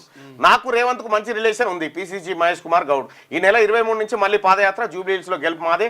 బీసీ రిజర్వేషన్లపై మా చిత్తశుద్ధిని ఎవరు శంకించాల్సిన పని లేదు. బీజేపీ నేతల వల్లే బీసీలకు నష్టం. పార్టీ ఫిరాయింపులకు ఆద్యుడు కేసీఆర్ అని వెల్లడి. ఇక్కడ పుంజాల శివశంకర్ గారు జననం, ఆయన పోరాటం, బీసీ నాయకుడే కదా, ఆయన కనుమరుగు చేస్తారు. ఇవాళ రవీంద్ర భారత్ లేదో నామకే వాస్తే పెట్టిరు, మరి దానికి కూడా ఆధారవుతారా? ఆయన బీసీలో దానికి మనం ఏం పోదామని అనుకుంటారా? చూసుకోరి. ఇంకొక విషయం ఏంటంటే, రాహుల్ గాంధీ గారికి అంత మంచి టాపిక్ ఇచ్చే మహేష్ అన్న మంచిగా వాడుకోవచ్చు. ఆ టాపిక్ ని జీవ సమాజ్ చేస్తారు. అవకాశం ఉన్నప్పుడు వాడుకుంటలేదు. రైట్. ఆంధ్రజ్యోతి చూద్దాం. 6 పాక్ యుద్ధ విమానాలు కూల్చేశాం, వాటిలో F-16లు కూడా ఉన్నాయి. S-400 గేమ్ చేంజర్, వైమానిక దళపతి ఏపీ సింగ్. మరి హఠాత్తుగా పాక్పై యుద్ధం ఎందుకు ఆపేశారు? ఏ ఒత్తిడి పనిచేసింది? ప్రధాని మోడీకి కాంగ్రెస్ ప్రశ్నలు. ఒక్క విమానాన్ని కూల్చలే భారత్ది అసంబద్ధ వాదన అని పాక్ యుద్ధంలో 6 విమానాలు కూలాయని ట్రంప్ అంటా ఉన్నట. ఈ 6 విమానాలు ఎవరి మనే అని చెప్తారు, వాళ్ళ గుళ్ళే మన వాళ్ళు అంటారు. హృదయం జర పైలం, ఇక గుండె జబ్బుకు ముందస్తు హెచ్చరికలు ఉంటాయంట. పలు సంకేతాలు ఇచ్చే శరీరం. మీరు నైట్ గుండె జబ్బులు ఎప్పుడైనా మబ్బులు వస్తాయి. 4 గంటల నుంచి 6 గంటలకు ఆ టైంలో గుండె జబ్బులు ఎక్కువ వస్తాయి, తెల్లవారుజామున వస్తూ ఉంటాయి. కాబట్టి మీరు నైట్ పడుకునేటప్పుడు మ్యాక్సిమం వాటర్ తాగి పడుకోరు. పలు సంకేతాలు ఇచ్చే శరీరం, వాటిని గమనించి అప్రమత్తం కాకపోతే ముప్పు. కడుపు, ఛాతిలో నొప్పి, మంట, నడిచినా మెట్లెక్కిన ఆయాసం, గుండెలో ఇన్ఫెక్షన్తో తీవ్ర జ్వరం. గ్యాస్ట్రిక్ సమస్య అనుకొని నిర్లక్ష్యం చేయొద్దు, సొంత వైద్యంతో ముప్పు అని చెప్పి వైద్యులు అంటారు. కడుపు నొప్పి, ఛాతిలో నొప్పి, మంట, నడిచినా మెట్లెక్కిన ఆయాసం వస్తే గుండెలో ఇన్ఫెక్షన్తో తీవ్ర జ్వరం ఉన్నట్టుగా మనం గమనించుకోవాలి. గుండెకు సంబంధించి ఏదో తేడా ఉందని గమనించుకోవాలి. కొంచెం అట్లా సింప్టమ్స్ ఉంటాయంట, దాన్ని మనం గమనిస్తే. గేట్వే ఆఫ్ హైదరాబాద్, అత్యంత ఎత్తుగా ఐకానిక్ టవర్. హిమాయత్ సాగర్ వద్ద ORR పై హైదరాబాద్ స్వాగత తోరణం. ORRకు వైపు ఎకో థీమ్ పార్క్, మరోవైపు ఐకానిక్ టవర్. తాగునీరు, వరద నీరు నిర్వహణకు వీలుగా మూసీ పునరుజ్జీవనం. 2 నెలల్లో టెండర్లు పిలిచేలా పనుల్లో వేగం పేయాలి. మూసీ అభివృద్ధి పనులపై సమీక్షలో అధికారులతో సీఎం. 80,000 కోట్లు సౌర పవన విద్యుత్ ప్రాజెక్టుల పెట్టుబడులకు ఎన్టీపీసీ సిద్ధమైంది. ఇక సీఎంకు తెలిపిన సీఎండీ గురుదీప్ సింగ్. రాష్ట్రంలో సీఎం ఖాయం అని చెప్పేసి మహేష్ కుమార్ గౌడ్ అంటాడు. ఈ మాట ఇప్పుడు రేవంత్ రెడ్డి గారితో, జానారెడ్డితో అనిపి వచ్చేసారి బీసీ సీఎం అని. ఐసీఐసీఐ కనీస బ్యాలెన్స్ 50,000 అట. ఇంకెవడు ఉంటాడు? P4 పిచ్చిలో చంద్రబాబు ఉన్నాడని చెప్పి ఆయన శుతిమెత్తగా ఎంత అంటే, ఏపీ సీఎం చంద్రబాబు నాయుడు అధికారంలోకి వచ్చిన ప్రతిసారి తలమాసిన సలహాలు ఇవ్వడానికి ఎవరో ఒకరు తయారవుతారు. ఆచరణ సాధ్యంగానే అలాంటి ఆలోచనలు అంటే చంద్రబాబుకు మాషెడ్డ ఇష్టం. ఈ బలహీనతను గుర్తించిన కొందరు ప్రతి టైంలో పక్కన చేరి దిక్కుమాల్య ప్రణాళికలు రూపొందించి ఆయనను అందులోకి లాగుతారు. దీంతో పుణ్యానికి పోతే పాపం ఎదురైనట్టు ఆయనకు రాజకీయంగా నష్టం జరుగుతుందని చెప్పి. అయితే ఆయన ఏం చేసిండంటే, P4లో భాగంగా ధనవంతులు ఎవరైతే ఉంటారో పేదవాళ్ళని దత్తత తీసుకోవాలని చెప్పిండు. ఆయన దత్తత తీసుకొని పేదవాళ్ళని పెద్దోళ్ళని చేయాలని చెప్పేసి ఆయన చెప్తే అది ఎట్ట సాధ్యమవుతుందని ఆయన అంటున్నారు. ఇక పండుగ వేళ రైల్వే బంపర్ ఆఫర్. ఇక రాను పోను టికెట్ బుక్ చేస్తే తిరుగు ప్రయాణంపై 20% తగ్గింపట. అక్టోబర్ 13 నుంచి 26 వరకు జర్నీ ఇది ఉంటుందంట. రైట్గా ట్యాపింగ్ కేసులో కవితను విచారించాలి. ట్యాప్ చేయలేదని కేసీఆర్ ప్రమాణం చేస్తారా? సిట్ పరిధి పరిమితం, కేసును CBIకి ఇవ్వాలి. అధికారులపై నమ్మకం ఉంది, సర్కార్పై లేదు. కేటీఆర్ ఇచ్చే లీగల్ నోటీసులకు భయపడను, నేను నోటీసులు ఇస్తూ పోతే కేటీఆర్ జీవితాంతం జైల్లో ఉంటారని చెప్పి బండి సంజయ్. అయ్యో రొయ్య, పోటీ ఇచ్చిన వరతో అమీర్పేట మెట్రో స్టేషన్ చూడరు ఎట్లుందో, దారుణంగా ఉన్నది.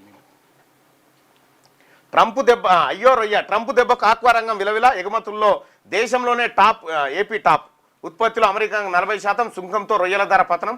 రైతులకు టన్నుకు 40,000 నష్టం. ఏపీ అగ్రి ఎగుమతులపైన ప్రభావం. బియ్యం, ఆహార పదార్థాలపై 50%. ఫార్మాకు సుంకాల ముప్పు. ప్రస్తుతానికి మినాయింపు, భవిష్యత్తులో తప్పదన్న ట్రంప్. 15 పుట్టినతో బేతిగాడి ఉన్న ట్రంప్. ఆయుష్ ఆయుష్ వస్తున్న అవేదానం అంట. రాష్ట్రంలో 12 ఏళ్లలో 6,309 అవయవ మార్పిడులు జరిగినాయి. 2024లో దేశంలోనే అగ్రస్థానం. తెలంగాణలో సగటున ప్రతి 10 లక్షల మందిలో 4.88 మంది దాతలు ఉన్నారంట.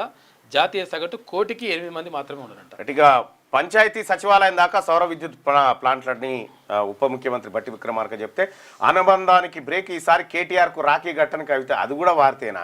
విషయం ఏమన్నా అన్న ఇది తెలంగాణ రాష్ట్రం ఈ 4.5 కోట్ల మందిలో వీళ్ళిద్దరే మంది ఉన్నారు. కట్టరు నిజమైతుంది అన్న రాఖీ కట్టేందుకు ఇంటికి రానా అని ఆమె అంటే ఒకరోజు ముందే కేటీఆర్ కవిత మెసేజ్, నేను అవుట్ ఆఫ్ స్టేషన్ అంటూ KTR reply, Erravelli farm house లో కేటీఆర్కు రాఖీలు కట్టిన ఆయన సోదరి మనలట. గాలి ఎంత అవసరం లేదు ఇక వార్త అవుతుంది మస్తు మంది కడతారు కట్టరు కామన్. తెలంగాణలో వారం రోజులు భారీ వర్షాలు, భారత వాతావరణం ఇక వాళ్ళు కట్టకపోతే మొత్తం పండుగనే లేనట్టుగా అవుతుందా అప్రమత్తం అవుతున్న ప్రభుత్వ వర్గాలు. ఘనంగా రక్షాబంధన్ రాష్ట్ర వ్యాప్తంగా రాఖీ పండుగ సంబరాలు, ఉప్పొంగిన అన్నా చెల్లెల ఆత్మీయత. ఇక ప్రయాణికులకు తప్పిన ట్రాఫిక్ ఇక్కట్లు, సీఎం రేవంత్కు రాఖీ కట్టిన మంత్రులు సీతక్క సురేఖ. ఇక కేటీఆర్కు రాఖీ కట్టని కవిత, తీర్మాన్ మల్లన్నకు రాఖీ కట్టిన చెరుకూరి మౌనిక. తర్వాత చాలా మంది వచ్చింది నిన్న. బీజేపీ కడుపు నొప్పి ఏంటి? ఫోన్ ట్యాపింగ్ కేసులో ఆ పార్టీ మంకుపట్టు దేనికి? కేసులో సిట్టు దూకుడు, ఎస్ఐబి మాజీ చీఫ్ ప్రభాకర్ రావును రప్పించడం నుంచి సాక్షుల విచారణ వరకు అదే స్పీడు. అయినా దర్యాప్తును సిబిఐకి ఇవ్వాలని బీజేపీ డిమాండ్. కిషన్ రెడ్డి బండి పదే స్టేట్మెంట్లు. బీఆర్ఎస్ బీజేపీ అవగాహనలో భాగమేనంటున్న కాంగ్రెస్ వర్గాలు రాజకీయ దుమారానికి కారణమవుతున్న ట్యాపింగ్ వ్యవహారం. ఇవాళ బీజేపీ వాళ్ళకు చాలా ఇబ్బంది అవుతా ఉందట ఫోన్ ట్యాపింగ్ కేసు. ఇక పండుగ బొనాంజా, ప్రయాణికులకు రైల్వే శాఖ 20% డిస్కౌంట్. దేశంలో బీజేపీని తుదముట్టించాలి, ఆ పార్టీ దర్యాప్తు సంస్థలను విచ్చలవిడిగా వాడుకుంటుంది, గట్టిగా ప్రశ్నించిన నేతలను దేశద్రోహులుగా ముద్ర వేస్తోంది. 23 నుంచి మళ్ళీ జనహిత పాదయాత్ర మొదలు పెడతాం, ఎన్నికల్లో ఇచ్చిన ప్రతి హామీని నెరవేరుస్తాం. టీపీసీసీ అధ్యక్షుడు మహేష్ కుమార్ గౌడ్. కాడ రాహుల్ గాంధీ గారు ఇచ్చిన బాంబును ఇక్కడ సుతిల్ బాంబు లెక్క కూడా వేల్చకపోతుంది మీరు. అమెరికాకు భారత్ షాకు, రష్యా ఉప ప్రధానితో అజిత్ దోవల్ భేటీ అయినట్టు. ఏ షాక్ లేదు వీక్ లేదు, అదంతటిదే. బీసీఏ కాబోయే సీఎం, గ్రామాలకు విస్తరిస్తున్న బీసీ చైతన్యం. స్థానిక సంస్థలో 42% ఇవ్వక తప్పని పరిస్థితిలో పార్టీలు. తెలంగాణ జనాభాలో 50% పైగా బీసీ సామాజిక వర్గం వారే. 2026 కులగన్న తర్వాత రాజకీయ రంగంలో భూకంపం. కీలక పాత్ర పోషించబోతున్న బీసీ జేఏసీ. రాబోయేది బీసీ దశాబ్దం. సమయం కోసం వేచి చూస్తున్న పాలక పార్టీలోని బీసీ నాయకులు, పాలక కుల రాజకీయ పార్టీల నాయకత్వంలో మొదలైన గుబులంటూ ఇవాళ రాష్ట్రంలో ఏ ఊర్లో చూసినా బీసీల గురించే చర్చ.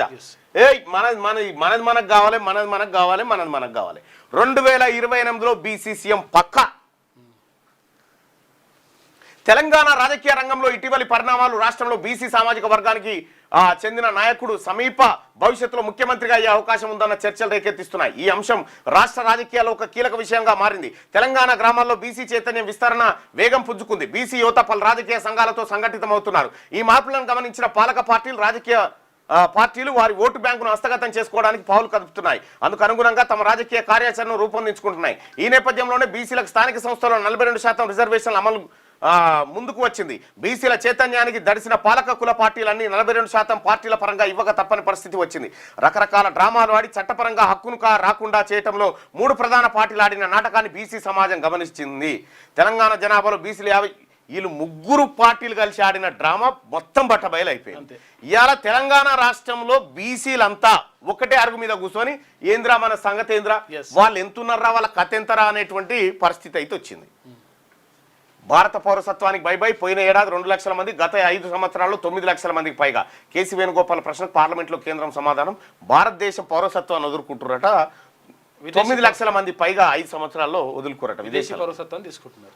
ఢిల్లీలో విషాదం, జైత్పూర్లో భారీ వర్షాల కూలిన కూడా 8 మంది మృతి.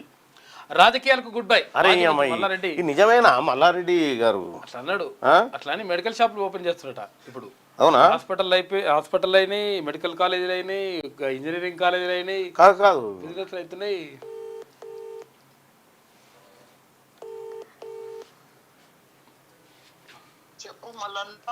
ఏం సంగతి అన్న, రాజకీయాలకు గుడ్ బై అని వార్తలు వస్తున్నాయి. మరి ఏం చేయాలి, ఊరికే బెజార్ వస్తుంది. వీళ్ళు తిట్టుకం వాళ్ళు తిట్టుకం, ఇంత పెద్ద మంచిని తిడతా ఉంటే నాకు బెజార్ వస్తుంది కాదు. ఇప్పుడు ఎట్లా మరి, ఇక కథమేనా ఈసారి? చూస్తా ఏముంది, ఇంకా 3 ఏళ్ళు ఉంది. ఆ పడకాల రాముడు ఎవడో రాకాశేవుడో ఏముంది అంటే మళ్ళా తీరా అయినా నీకు ఏమైందే ఇంత ఎంగున్నావు, ఇప్పుడే రిటైర్మెంట్ అంటున్నావు? ఇప్పుడు నాకు సంస్థలు తెరవాలనుకుంటున్నాను నా దేశం అంతా. అచ్చా. నేను మొన్న నోయిడా పోయినా, తీసుకున్న ఒకటి యూనివర్సిటీకి. లక్నోలో యోగి కూడా ఇస్తా అంటుండు సీఎం. సిటీ తయారు చేస్తున్నాయన. బీహార్ లా, బెంగాల్ లా, అన్ని ఆంధ్రప్రదేశ్ లో అన్ని దాంట్లో డీమ్డ్ యూనివర్సిటీ డిజిటల్ హెల్త్ తెరుద్దామని చూస్తున్నాం. ఇప్పుడు నేను ఎంపీ చూసినా, ఎమ్మెల్యే చూసినా, మంత్రి చూసినా, కాదు ఏముంది ఇంకా. ఇప్పుడు కాదన్నా, రాజకీయాలకు మల్లారెడ్డి లేకుండా రాజకీయాలు అంత పండుతాయే చేస్తుండదు అనుకో. పిల్లలు గిల్లలు ఉంటారు కదా అప్పటికల్లా. ఎట్లా మరి కొడుకుని తీస్తావా? ఎవరన్నా ఎవరి అదృష్టంలో ఉంటే నష్టం ఉంటే వాడచ్చు మనది. మరి ఇప్పుడు బీసీ ఉద్యమం బలంగా ఉంది కానీ ఎట్లా అంటే బీసీలు అవుతారు, నువ్వే సీఎం అవుతావు, తప్పేముందే. నేను సీఎం అవుడు కాదే, బీసీలు సీఎం అవుతారు కానీ మరి మీరు ఉంటేనే అది అంతో ఇంతో జర గిలగిల అనేది. సరే, వాళ్ళు ఇప్పుడు నిన్న ఆ పార్టీలోకి పోతావా ఈ పార్టీలోకి పోతావా అంటే నేను ఏ పార్టీలోకి పోతారా రాజకీయం నాకు వద్దని చెప్తాను. రోజు ఒకటి ఏ పార్టీలో పోతావు ఎందుకు అది ఇప్పించిన లెక్కలు. అవు మొన్న రోజు పార్టీలు మారి సిగ్గువా మనకెందుకు చెప్పు. అప్పుడు తెలుగుదేశంలో ఉంటివి, ఆ తర్వాత బీఆర్ఎస్ పోతివి, ఇక రకరకాలుగా. అయితే మల్లారెడ్డి అన్న ఇప్పుడు మొన్న ఏదో ఏఐ వీడియో చేసేటో పోయినవే, ఏడికి పోయినవే?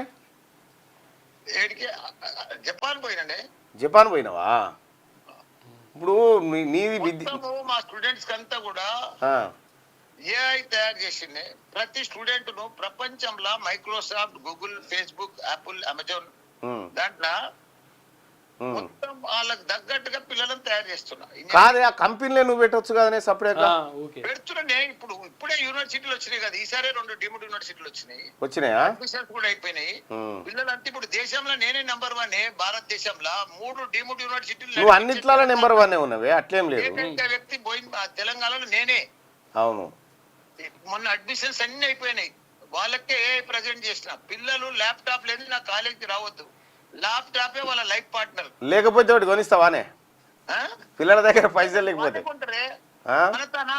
నా తన బంజారాలకి వెళ్ళి, జూబ్లీకి వెళ్ళి, ఫారెన్ కి వెళ్ళి వచ్చి చదువుకోరన్నా.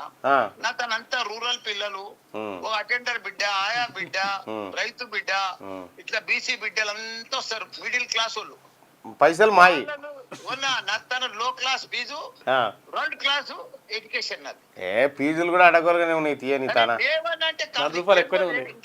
ఇంతమంది ఎందుకు జాయిన్ అవుతారు చెప్పు మా దగ్గర? ఏం చూసి వస్తారా? మన ఆయన ముఖం చూసి వస్తారా? మల్లారెడ్డి ముఖం చూసే వాళ్ళు జాయిన్ కారన్నా. ఆడ సత్తా ఉంటేనే జాయిన్ అవుతారు పిల్లలు. మల్లారెడ్డిది ఏం లేదా మరి ఇలా? ఏం లేదు, పనితనమే ఉంది మల్లారెడ్డి. అంతేనా? అంతేనా? ఇప్పుడు రాజకీయంలో కూడా సోషల్ మీడియాలో నేనే నంబర్ 1. అవు యూనివర్సిటీలలో, కాలేజీలలో, పిల్లలలో, ఎడ్యుకేషన్ లో, ఇంజనీరింగ్ లో నేనే నంబర్ 1. నన్ను బీట్ చేసిన వాళ్ళు లేరు. అట్లా తయారు చేస్తున్నారు. అందుకే ఇదంతా ఏం చిత్క పర్వము. వాడు ఓన్ తింటా, వీడు ఓన్ తింటా, ఎందుకు అది మనకి ఎందుకు? ఇప్పుడు కొత్త ఇక రాజకీయాలు వదిలేసి అటు విద్యారంగం పైకి పోతున్నావు మొత్తం. ఇప్పుడు రాజకీయం ఇంకా నాకు 3 ఏళ్ళు ఉంది. ఇప్పుడు కాదే, నిజంగా చెప్పే, ఇది నిజమేనా ఈ వార్త? ఉంటావా? లేకపోతే కోడలు నీకు నిజం చెప్పాలి, అబద్ధాన్ని చెప్పాలంటే రాజకీయంలో ఎప్పుడేమైతుందో తెలియదు కదా.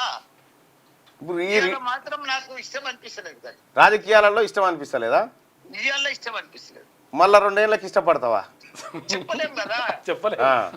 నియాసుంటేలో వచ్చి ఏమన్నా చేస్తారు కదా, అప్పుడు చేస్తాం కదా. ఎట్లయినా మేము ఉండలేము, నువ్వు లేదు మేము చేయలేము, నువ్వు లేదు మేము ముందుకు పోలేము అంటే అప్పుడు ఏదన్నా మీకోసం అని రావాలి కదా. అచ్చా మళ్ళా నిన్ను జనం కోరుకుంటే వస్తావు. ఏదైనా జర ఏజ్ కూడా అయిపోయింది కదన్నా, మనం ఏజ్ కూడా చూసుకోవాలి కదా. అవు అన్నా, మల్లారెడ్డి అన్న, నా సిన్సియర్ సజెషన్ ఏంటంటే, నువ్వు విద్యారంగంలో మంచి సక్సెస్ఫుల్ మనిషివి. రాజకీయాలలో ఓడి తిడుతుంటాడు, రోజు 20 మంది తిడతారే నన్ను. కానీ నేను తిడతారే, నీకు అది అలవాటు అయిపోయింది, నీకు అదే సక్సెస్ అయిపోయింది. ఆశీర్వాదం లెక్క తీసుకుంటున్నావు. నేను అట్లే తీసుకుంటా, నువ్వు కూడా గట్లే తీసుకున్నా, ఇన్ని దినాలు తీసుకున్నా కదా అట్లనే. ఇక ఇప్పుడు రాజకీయాల్లో ఉంటున్నావా లేదా? ఫైనల్ గా చెప్పు. ఎట్లా చెప్పాలి నేను?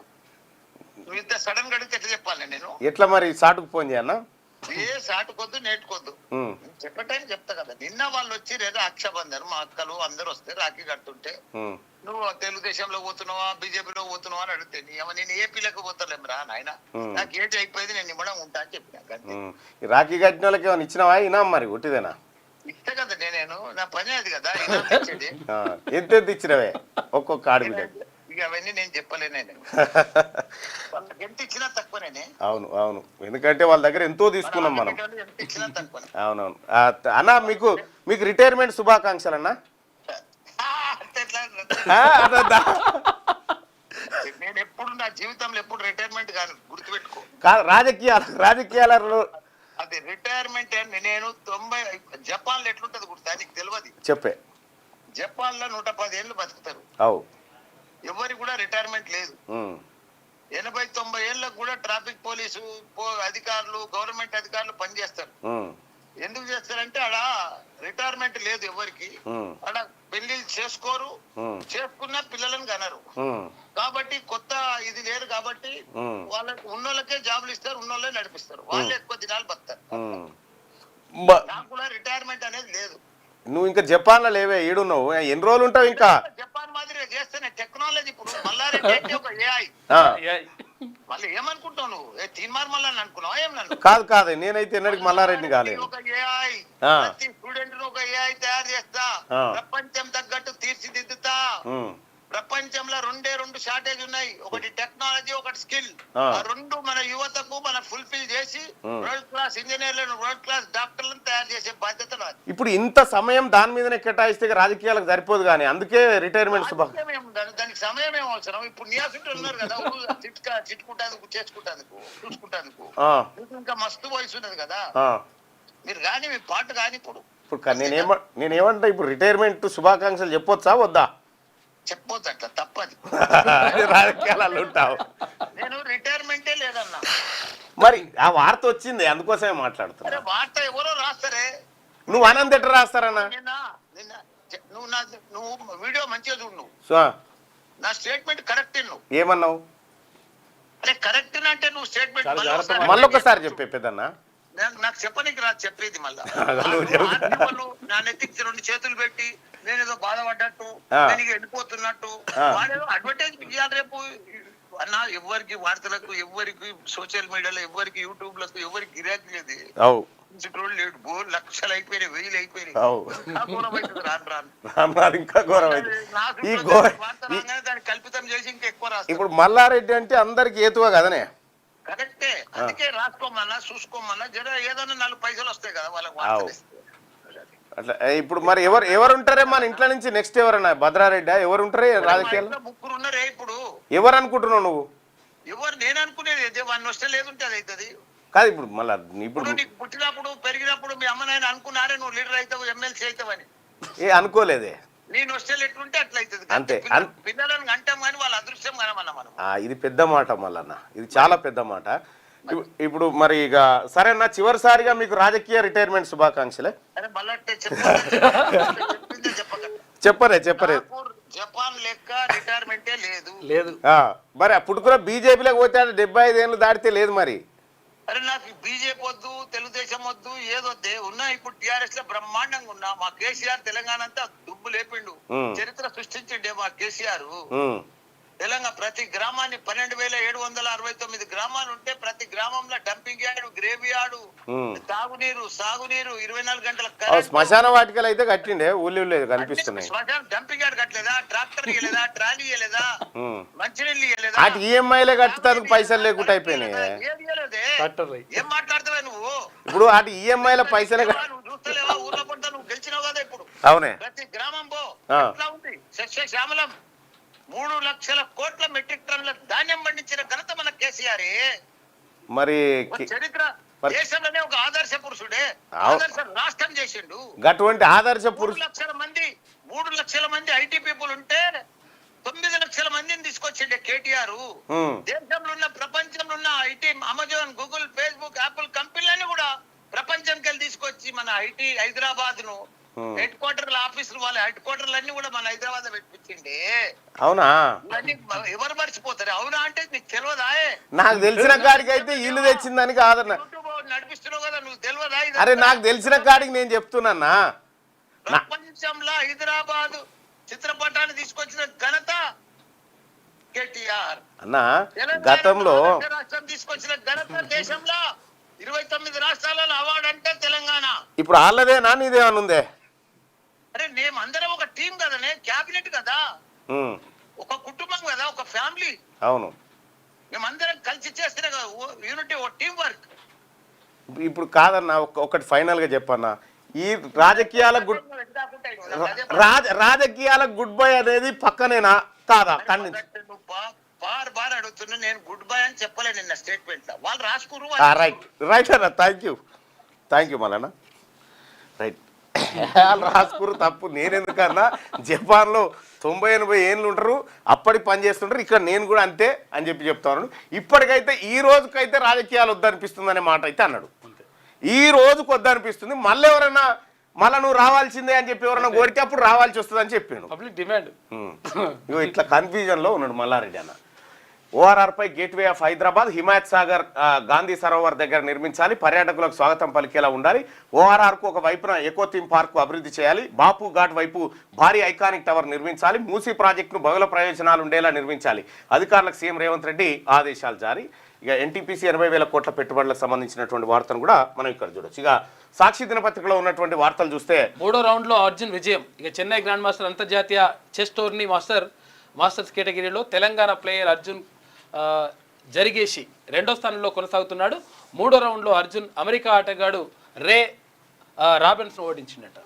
రైట్గా సంతాన నియంత్రణకు మేల్ పిల్లట, మొగోళ్ళు వేసుకోవచ్చట మాత్ర. ఓకే, ఇప్పుడు ఇంతకుముందు ఆడవాళ్ళకే ఉంటుండే అట్లా. కృష్ణ బిలాల రహస్యాల ఛేదన జరుగుతూ ఉందట. ఆ కార్యక్రమానికి సంబంధించి అదేందో చూడన్న. రైట్గా నేల కొరిగిన 2 జవాన్లు, జమ్మూ కాశ్మీర్లో ఉగ్రవాదులతోటి భీకర ఎదురుదాడి.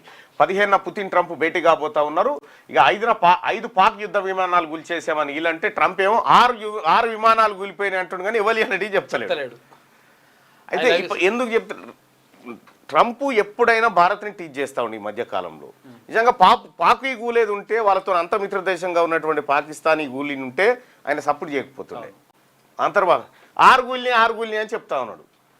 ఐ లవ్ యూ పిఎం అని చెప్పి నిన్న రాఖీలు కడతా ఉన్నారు. ఇక 1 కోటి ఎకరాల్లో సాగు, రాష్ట్రంలో 25% లోటు వర్షపాతం ఉన్న 1,02,000 ఎకరాల్లో పంటలు. ఈ సీజన్లో సాగు లక్ష్యాన్ని 1.32 లక్షల కోట్ల ఎకరాలుగా అంచనా వేసిన వ్యవసాయ శాఖ. అందుకు అనుగుణంగానే వివిధ పంటలను సాగు చేస్తున్న రైతాంగం.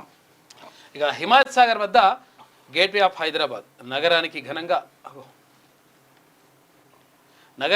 ముఖద్వారంగా ఎత్తైన ఐకానిక్ టవర్ నిర్మిస్తారంట. 20% రిటర్న్ జర్నీపై రాయితీ అంటూ రైల్వే శాఖ చేసిన ప్రకటన. ఆర్టీసీకి అనువైన చోటు పోలీస్ శాఖకు ఇవ్వబోతా ఉన్నారట. ఇక ఓట్ల చోరీపై ప్రజల్లోకి ఈ అంశాన్ని క్షేత్రస్థాయికి తీసుకెళ్లాలని టీపీసీసీ సూత్రప్రాయ నిర్ణయం. బీజేపీ సూత్రప్రాయ నిర్ణయాలు ఏంది, ఈ పార్టీకి దద్దరి లేదు ఉండేది. కోట్ల విలువైన కొమ్ము గుర్రాలట ఎక్కడియో. బీజేపీ ఆకర్ష్ వేగిరం. ఇక నేడు బీఆర్ఎస్ మాజీ ఎమ్మెల్యే గువ్వల బాలరాజ్ చేరిక. మరో 2 మాజీలు అదే దారిలో. గువ్వల బాలరాజు గారి నెంబర్ ఉందా?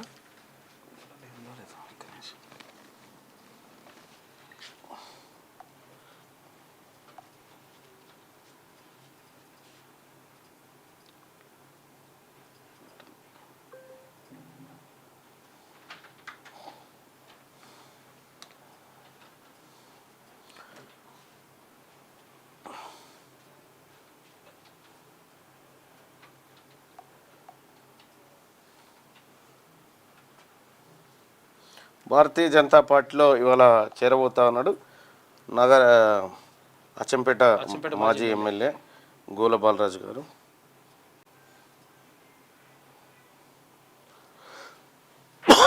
ముహూర్తం ఫిక్స్ అయిపోయింది, మరి జైన్ అవుతాడేమో ఒకసారి పలకరిద్దాం.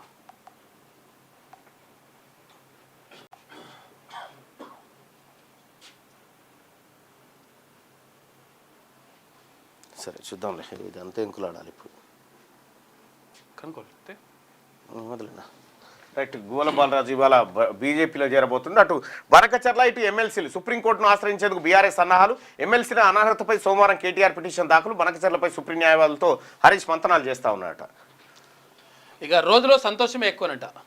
సంతోషం, బాధ, ఆందోళన, ఆశ్చర్యం, కోపం, ఇలాంటి భావోద్వేగాల సమాహారమే మన జీవితం. ఆ క్షణానికే చిన్న పిల్లల్లా మారిపోతాం, మరుక్షణమే రాక్షసుల్లా ప్రవర్తిస్తాం, ఇంకో క్షణంలో ఒత్తిడికి గురవుతాం. ఏ ఎమోషన్ ఎక్కువసేపు చాలా మంది దీన్ని అంగీకరించారు. రోజులో సంతోషమే ఎక్కువనే ఉంటుందంట. రైట్, ఇక ఉరిమిన వరుణుడు, ఉరుములు మెరుపులతో హైదరాబాద్ ముంచెత్తిన భారీ వర్షం అంటూ ఒక వార్తను చూస్తా ఉన్నాయి. ఇక సూపర్ ఏజర్, వీళ్ళ జ్ఞాపక శక్తి సూపర్. మనిషి మెదడు వృద్ధాప్యంలో కుచించుకుపోతుంది, జ్ఞాపక శక్తి సన్నగిలుతుంది. అయినప్పటికీ సూపర్ ఏజర్స్ అని శాస్త్ర పరిశోధకులు పేర్కొంటున్న కొందరిలో అలా జరగడం లేదు. 80 ఏళ్ల వయసు దాటినా వారి మెదడు చురుగ్గా పనిచేస్తుందట కొంతమందిది. ఇక 334 రాజకీయ పార్టీల జాబితా నుంచి తొలగించిన ఈసీ, సాక్ష్యాలతో ఈసీపై ఆరోపణలు చేసిన కాంగ్రెస్. పనిలో పని ఆ పార్టీని కూడా తీసేస్తే బోలా అని చెప్తా ఉన్నారట. రైట్, ఇక నమస్తే తెలంగాణ. సిటీలో ఫ్లైఓవర్లకు చిల్లులు పడతా ఉన్నాయట. బకెట్లు పెట్టి కాపాడుతున్నారు. మూసీ నది ఒడ్డున కూల్చండి ఇల్లు, అక్కడి ప్రజలను ఖాళీ చేయించండి. అక్కడ ఎత్తైన ఐకానిక్ టవర్ కట్టాలి, బాపుఘాట్ చుట్టూ వరల్డ్ క్లాస్ జోన్, అవుటర్కు ఆ పక్కన ఎకో పార్క్ అని చెప్పి సీఎం చెప్పిండు. రైతు బీమాకు పెనుగండం 13తో మిగిలిన పాలసీ గడువు అంట. ఇప్పటి వరకు సిద్ధంగాని కొత్త జాబితా ఇంకా దరఖాస్తు తీసుకొని సర్కార్ 3 రోజుల్లో పూర్తి చేయాలని ఆదేశాలు. లబోదిబ్బోమంటున్న వ్యవసాయ అధికారులు. చిన్న తప్పులున్న పరిహారం చెల్లింపునకు ససేమిరా అంటున్న జీవిత బీమా సంస్థ. జూన్ 5లో పాస్ పుస్తకాలు వచ్చిన వారికే నిధులకు కటకటే 1500 కోట్ల అవసరం ఉన్నాయట. పరిహారం కోసం పడిగాపులు, ఇక రైతు బీమా కోసం తప్పని ఎదురుచూపులు. మొత్తం రైతుల మీదనే నడుస్తుంది.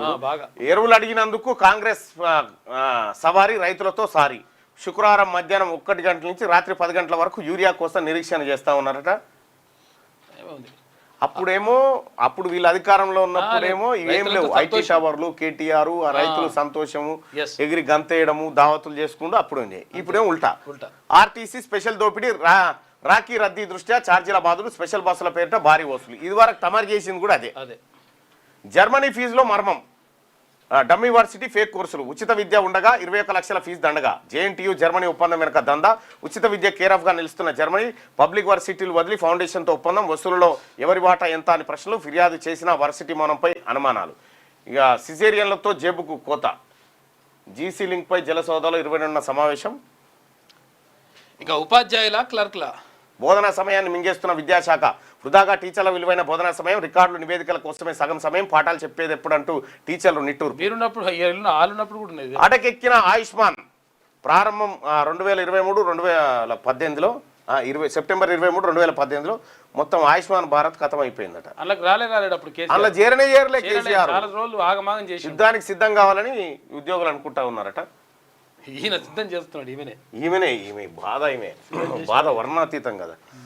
రైట్.